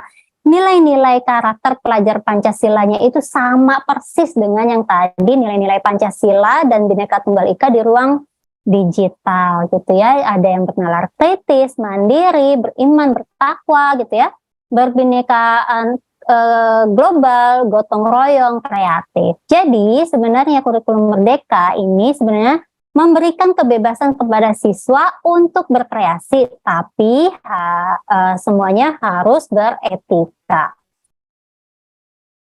Oke, ini ada contoh ya adik-adik. Ini ada contoh dalam pemanfaatan kita nih di sekolah ya, pemanfaatan media sosial di sekolah atau kemampuan kita dalam literasi digital. Nah, kadang adik-adik itu suka dikasih tugas nih sama guru-gurunya, berkelompok, silakan berkelompok, diskusikan, kemudian nanti presentasikan. Aduh, males gitu ya. Kalau dulu zaman saya sekolah juga saya waktu belum tahu manfaatnya itu, males banget. Ngapain sih berkelompok lagi, ngapain sih diskusi, presentasi gitu ya. Padahal nih adik-adik nih ya, ini manfaatnya banyak adik-adik. Yang pertama itu adik-adik pasti akan tumbuh rasa kerjasama. Kemudian menjalin komunikasi satu sama lain, yang tadinya introvert itu jadi kenal nih satu sama lain ya. Kemudian mengajarkan kolaborasi, karena ide-ide dari adik-adik itu pasti akan berbeda-beda, makanya akan dikolaborasikan. Selanjutnya memperkuat motivasi karena saling kerjasama tadi ya. Nah, yang terakhir mengenalkan jiwa kewirausahaan melalui presentasi. Jadi saat adik-adik ini sudah bisa berbicara di depan orang banyak, maka adik-adik itu sudah menanamkan jiwa kewirausahaan. Dan itu yang harus diasah ya adik-adik ya. Nah, semua ini sebenarnya tujuannya adalah agar generasi Z ini mampu berpikir kritis, kreatif, dan inovatif, bisa memecahkan masalah, berkomunikasi dengan lebih lancar, serta bisa berkolaborasi dengan sesama. Tentunya ini semua akan adik-adik kuasai kalau adik-adik itu menguasai kemampuan literasi digital. Nah, pesan saya nih untuk adik-adik pelajar cerdas yang ke literasi digital sekarang nih ya, kita manfaatkan deh nih. Yang pertama kita harus menerapkan menggunakan internet dalam menyelesaikan tugas sekolah secukupnya. Ingat, secukupnya. Saat kita bisa mengelola semua tugas itu dengan kemampuan otak kita sendiri, nah kita butuh bantuan internet itu cukup sedikit aja. Kemudian yang kedua, sesuaikan usia saat membuat akun media sosial ya. Jadi kalau yang belum mencukupi usianya, ditahan dulu deh. Tunggu dulu sampai cukup usianya. Diingetin juga kalau yang punya adik di rumah nih. Kemudian diskusikan dengan orang tua apa saja yang diperbolehkan dan apa saja yang tidak diperbolehkan saat menggunakan internet dan media sosial. Yang keempat, menjaga kesopanan dalam berkomunikasi di media sosial. Yang kelima, jangan sungkan saat orang tua mendampingi dalam penggunaan internet dan media sosial. Nggak usah malu, jadi main sama-sama aja ya, Dik. Yang keenam, imbangi waktu menggunakan media digital dengan berinteraksi di dunia nyata. Jadi pada saat kita kumpul-kumpul, ya udah deh handphonenya disimpan aja di meja, kita ngobrol aja gitu ya. Yang ketujuh, minta orang tua juga untuk menggunakan waktu bersama tanpa gadget. Ini yang akan mempererat hubungan kita dengan orang tua. Jadi orang tua juga tahu nih anaknya ngapain aja sih di luar. Kemudian kita juga bisa enak nih kalau ada masalah, kita bisa cerita sama orang tua karena bisa lebih dekat sama orang tua. Yang kedelapan, konten yang ditonton itu harus sesuai dengan usianya, harus cermat dalam menyeleksi adik-adik ya, ingat. Yang kesembilan, infokan kepada orang tua game apa saja yang kalian mainkan, supaya mereka juga tahu inti permainan dari game itu sesuai atau enggak. Dan kalian juga kalau lagi ngomongin games nih di depan orang tua jadi lebih nyambung ya adik-adik, jadi lebih seru deh obrolannya ya. Dan yang terakhir, berteman juga dengan orang tua dan keluarga di media sosial karena adik-adik itu masih menjadi tanggung jawab dari orang tua. Ya, perlu diingat adik-adik, yang ada di balik media sosial itu adalah makhluk yang sama dengan kita, yaitu manusia.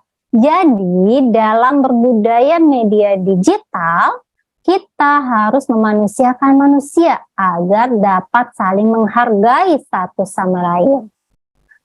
Oke, kesimpulannya dari semua ini, nih, dunia digital adalah dunia kita sekarang ini. Jadi mari kita mengisinya dan menjadikannya sebagai ruang yang berbudaya, tempat kita belajar dan berinteraksi, tempat anak-anak kita bertumbuh kembang, sekaligus tempat kita di mana hadir sebagai bangsa yang bermartabat. Untuk adik-adik dari saya, pelajar yang cerdas itu adalah yang dapat memanfaatkan perkembangan teknologi untuk mengembangkan kemampuan intelektualnya. Jadi apa yang sudah saya jelaskan tadi sebenarnya nggak seberapa ya adik-adik ya. Kalau adik-adik mau tahu lebih dalam lagi nih, silakan diunduh modul budaya bermedia digitalnya di literasidigital.id dan silakan di follow akun Instagram dari Siberkreasi yaitu di @siberkreasi. Oke, dari saya itu saja adik-adik. Semoga bisa bermanfaat untuk semuanya ya. Saya kembalikan lagi ke Kak Zaza. Assalamualaikum warahmatullahi wabarakatuh. Waalaikumsalam warahmatullahi wabarakatuh. Terima kasih Bu Vera atas paparannya tadi dari Pilar Budaya Digital. Sangat menarik dan tentunya bermanfaat ya untuk teman-teman netizen asyik yang sudah hadir pada siang hari ini. Nah, Ibu Vera ngomongin soal budaya digital, Ibu. Kalau lewat internet, kita kan bisa lebih mudah ya melihat budaya luar dan mungkin meniru budaya luar. Banyak dari budaya-budaya tersebut yang mungkin ada nilai positifnya. Kalau menurut Ibu Vera, ada nggak sih cara untuk meniru dan mengadopsi budaya asing tanpa membuat budaya asli kita tergeser atau terlupakan? Oke, bagus banget nih pertanyaannya nih Kak Zaza. Ya benar sekali Kak, karena sekarang itu kan budaya asing itu tidak mungkin kita bendung ya untuk masuk ke Indonesia karena media sosial sekarang sudah sangat terbuka sekali untuk hal-hal yang seperti itu. Jadi sebenarnya bisa saja kita menyukai budaya asing itu sebenarnya nggak masalah. Kita kagum dengan budaya asing itu sebenarnya tidak masalah. Kenapa? Itu suatu anugerah sebenarnya. Nah, kita bisa menirunya kok. Gimana caranya kita itu mengeksplor juga budaya kita gitu ya dengan cara misalkan nih ya kita senang nih sama iklan yang ada di budaya luar negeri gitu ya. Nah, kita bisa deh membuat konten misalkan dari iri lah istilahnya ya. Kalau saya bilang iri ini, kok budaya kita nggak ada, contoh aja deh. Contoh misalkan sekarang kan juga udah ada nih ya sebenarnya iklan-iklan tentang budaya kita. Cuma memang banyak yang terlihat itu malah justru iklan kita yang di luar negeri gitu ya.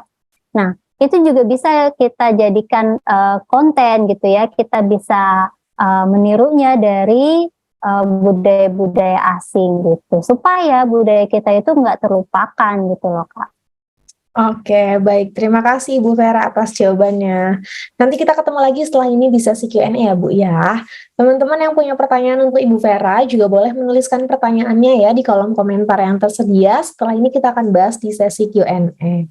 Oke, setelah mendengarkan paparan dari narasumber kita, netizen asyik pasti punya banyak pertanyaan ya. Kalau gitu kita masuk ke sesi Q&A.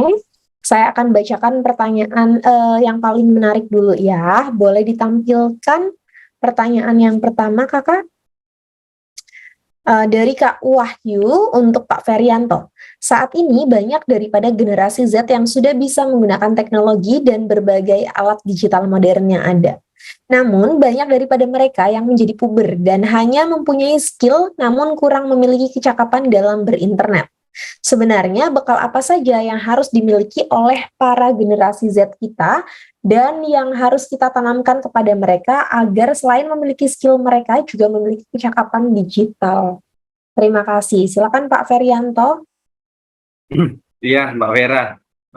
Bagus sekali ya pertanyaannya. Jadi memang betul banyak kadang-kadang dari kita itu yang memiliki skill sebenarnya, tapi untuk terkait literasi digital sendiri itu kurang ya gitu. Jadi ya memang sebenarnya kalau kita ngomong literasi digital ini kan ada 4 pilar ya Mbak ya, ada skill, etik, culture, dan safety. Jadi memang satu dengan yang lainnya ini memang sangat erat lah hubungannya gitu. Jadi kita tidak hanya bisa skill saja, tapi kita harus safety ya. Jadi bukan hanya bisa membuat website saja, tapi harus bisa mempertahankan website tersebut. Bisa ya safety lah seperti itu. Lalu kalau misalnya kita ngomongin budaya sama etika juga sangat penting saya pikir, karena orang yang memiliki skill ya banyak sih contoh ya teman-teman saya yang saya perhatikan di sosial media yang saya pikir etikanya masih kurang lah di sosial media, padahal sebenarnya mereka itu memiliki skill lah gitu. Jadi ya punya skill saja tidak cukup, saya pikir kita butuh banyak belajar tentang budaya kita, tentang etika, lalu juga tentang sesuatu yang terkaitannya dengan keamanan akun-akun. Jadi ya memang seperti itu gitu. Makanya pemerintah pun buatlah yang namanya 4 pilar literasi digital. Tidak hanya skill saja gitu. Bukan berarti kita bukan kita menganggap bahwa skill itu tidak penting gitu. Skill itu penting, tapi ada hal lain juga yang penting. Selain itu saya juga mungkin ada tambahan ya dari pertanyaan, mungkin agak sedikit di luar ini, tapi maksud saya kita punya skill, tapi kalau kita tidak punya soft skill pun juga susah gitu. Jadi ya semuanya harus diasah lah. Jadi harus berkolaborasi antara hard skill, lalu 4 pilar literasi digital juga semuanya harus kita pelajari. Mungkin itu saja Mbak, terima kasih. Baik, terima kasih Pak Ferry. Semoga terjawab ya Kak Wahyu ya. Kita lanjut ke pertanyaan yang kedua. Dari Kak Tri Raka Ramadan untuk Pak Aris, sebagai pelajar, dompet digital bukanlah hal baru. Setidaknya, menurut data Kominfo, ada 80% dari 30 juta anak-anak dan remaja di Indonesia yang sudah menggunakan internet dan media digital. Bahkan, OJK mendorong pelajar untuk memiliki dompet digital sebagai tabungan. Nah, bagaimana tingkat keamanan dompet digital yang marak digunakan di Indonesia? Seberapa aman privasi data dari dompet digital? Terima kasih Bapak, semoga pertanyaan ini bisa menambah insight untuk para dari Tri Raka Ramadan. Ini kalau berbicara tentang keamanan, halo, suara saya jelas? Jelas Pak. Oke. Kalau berbicara tentang keamanan, saya nggak pernah berani mengatakan bahwa keamanan itu 100%, termasuk dengan dompet digital yang memang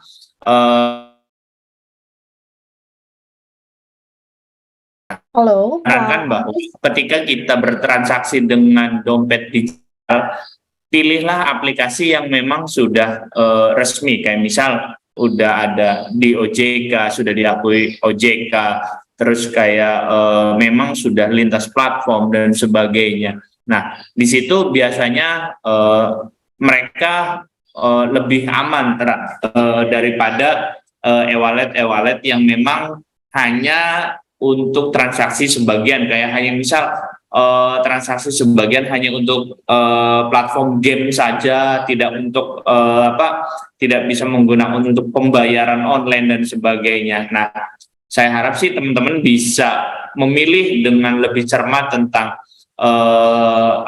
platform digital mana yang memang nantinya itu bisa lebih aman.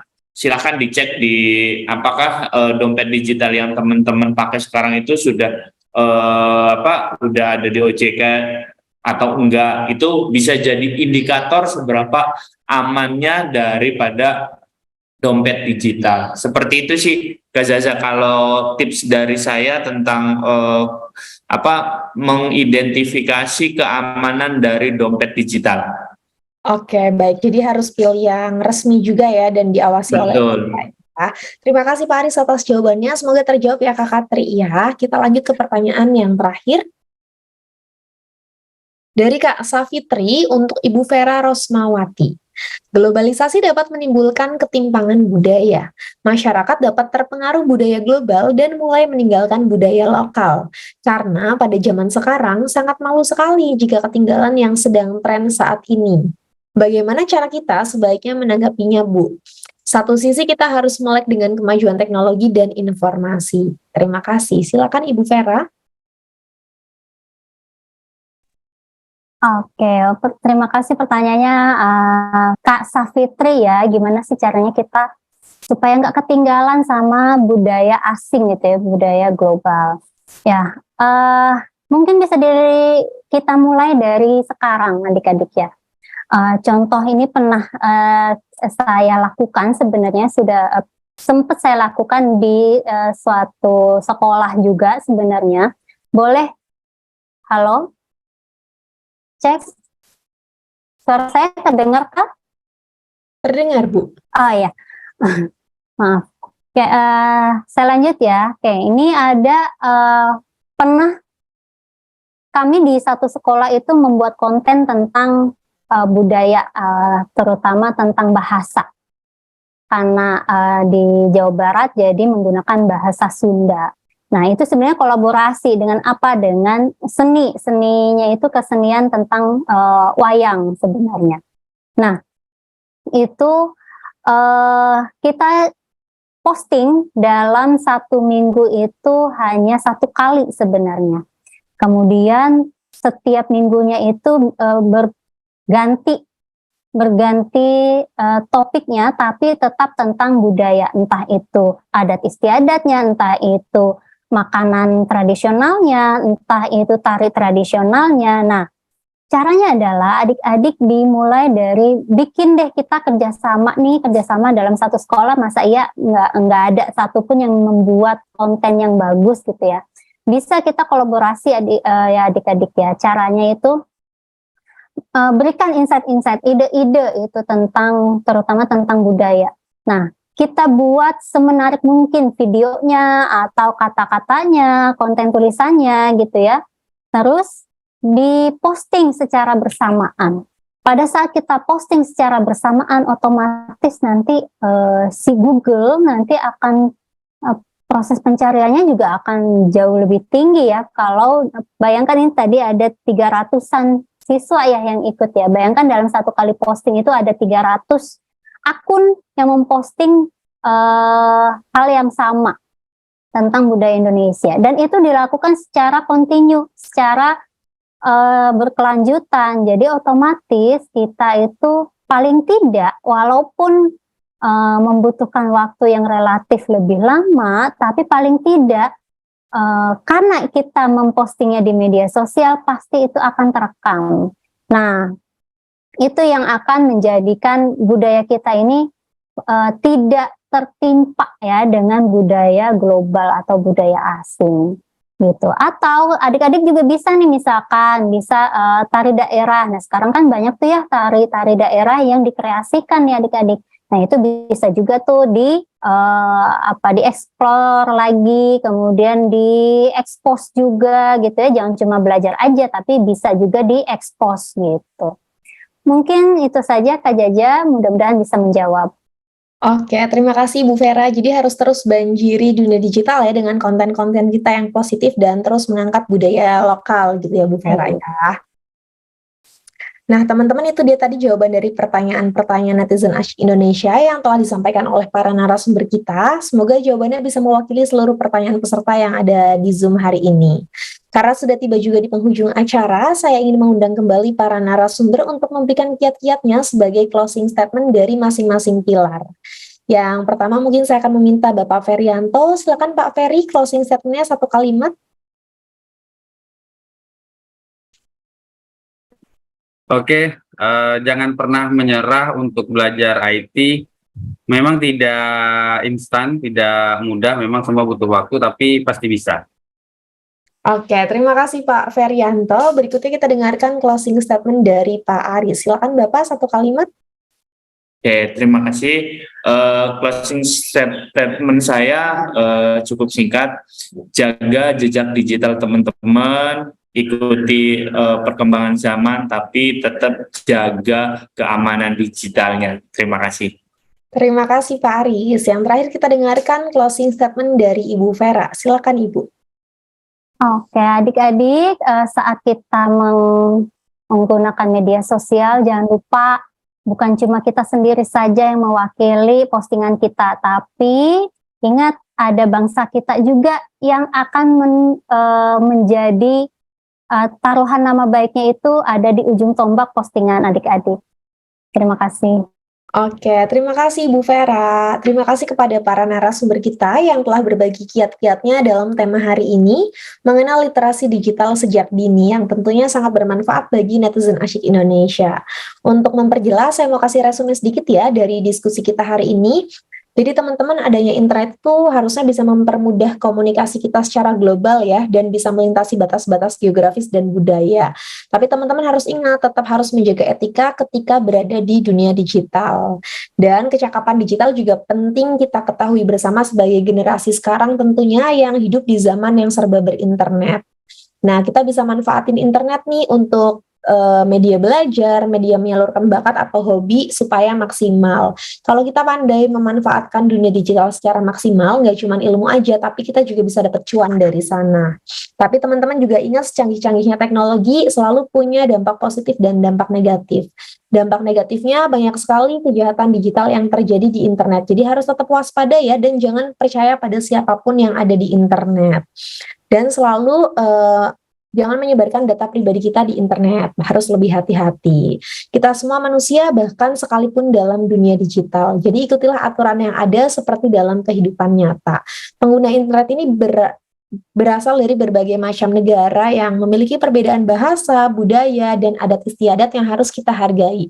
Sebagai warga negara Indonesia, dalam berinteraksi di dunia digital, kita harus menerapkan nilai-nilai Pancasila. Oh ya, saya juga ingin mengucapkan selamat kepada 10 orang pemenang saldo dompet digital. Ini 10 orang dengan pertanyaan yang paling menarik, boleh ditampilkan. Yang pertama kita punya Kakak Wahyu, Kak Tri Riki Ramadan, Kak Safitri, Kak Iqbal, Kak Aisa Soraya, Kak Akila Najiah Putri, Kak Nazwa Naulatul Aulia, Kak Arkan Hermansyah, Kak Alifa Putri Anansyah, dan Kak Salwa Ramadanti. Selamat kalian berhak mendapatkan saldo dompet digital. Bagi para pemenang, mohon mengirimkan data yang diperlukan kepada tim admin melalui direct message yang ada di Zoom.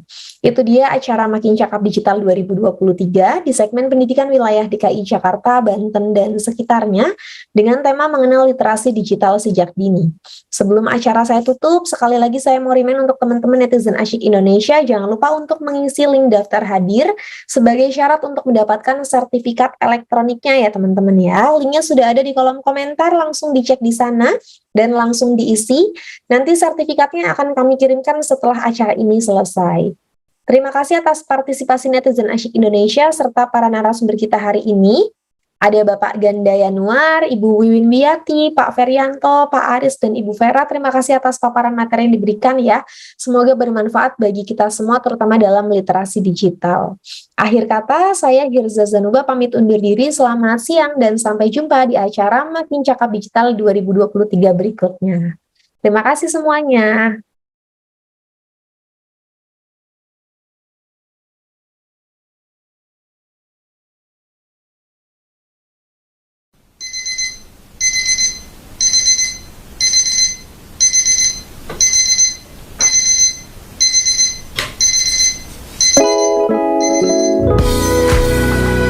Hey.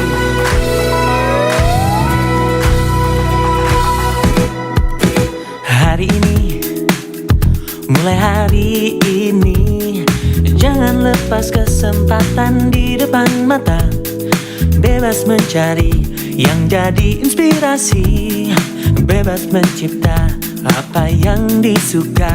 Telusuri, terus telusuri, bacakan tanda-tanya dalam sanubari. Oh, temukan kuncimu tanpa ragu lagi. Masa depanmu penuh warna-warni. Di dunia maya, kita semua punya cerita.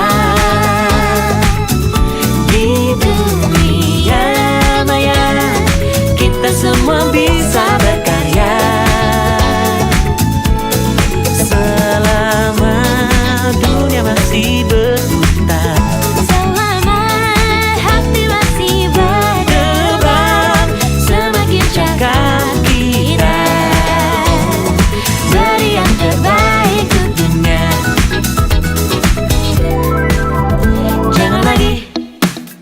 Oh janganlah lagi tampilkan yang berbeda dengan jati diri. tiada lagi perundungan tak henti. Mari berlari bersama menggapai mimpi. Di dunia maya kita semua punya cerita. Di dunia maya kita semua bisa berkarya. Oh, selama dunia masih berputar, Selama hati masih berdebar, semakin cakap kita beri yang terbaik tentunya. Oh, oh, oh, oh, oh. Meski kadang tak pasti, Oh, oh, ada yang baiknya dihindari. namun ku percaya kita pasti bisa menilai lebih bijaksana. Di dunia maya Kita semua punya cerita. kita semua bisa berkarya, Punya cerita. bisa berkarya. Di dunia maya kita semua punya cerita.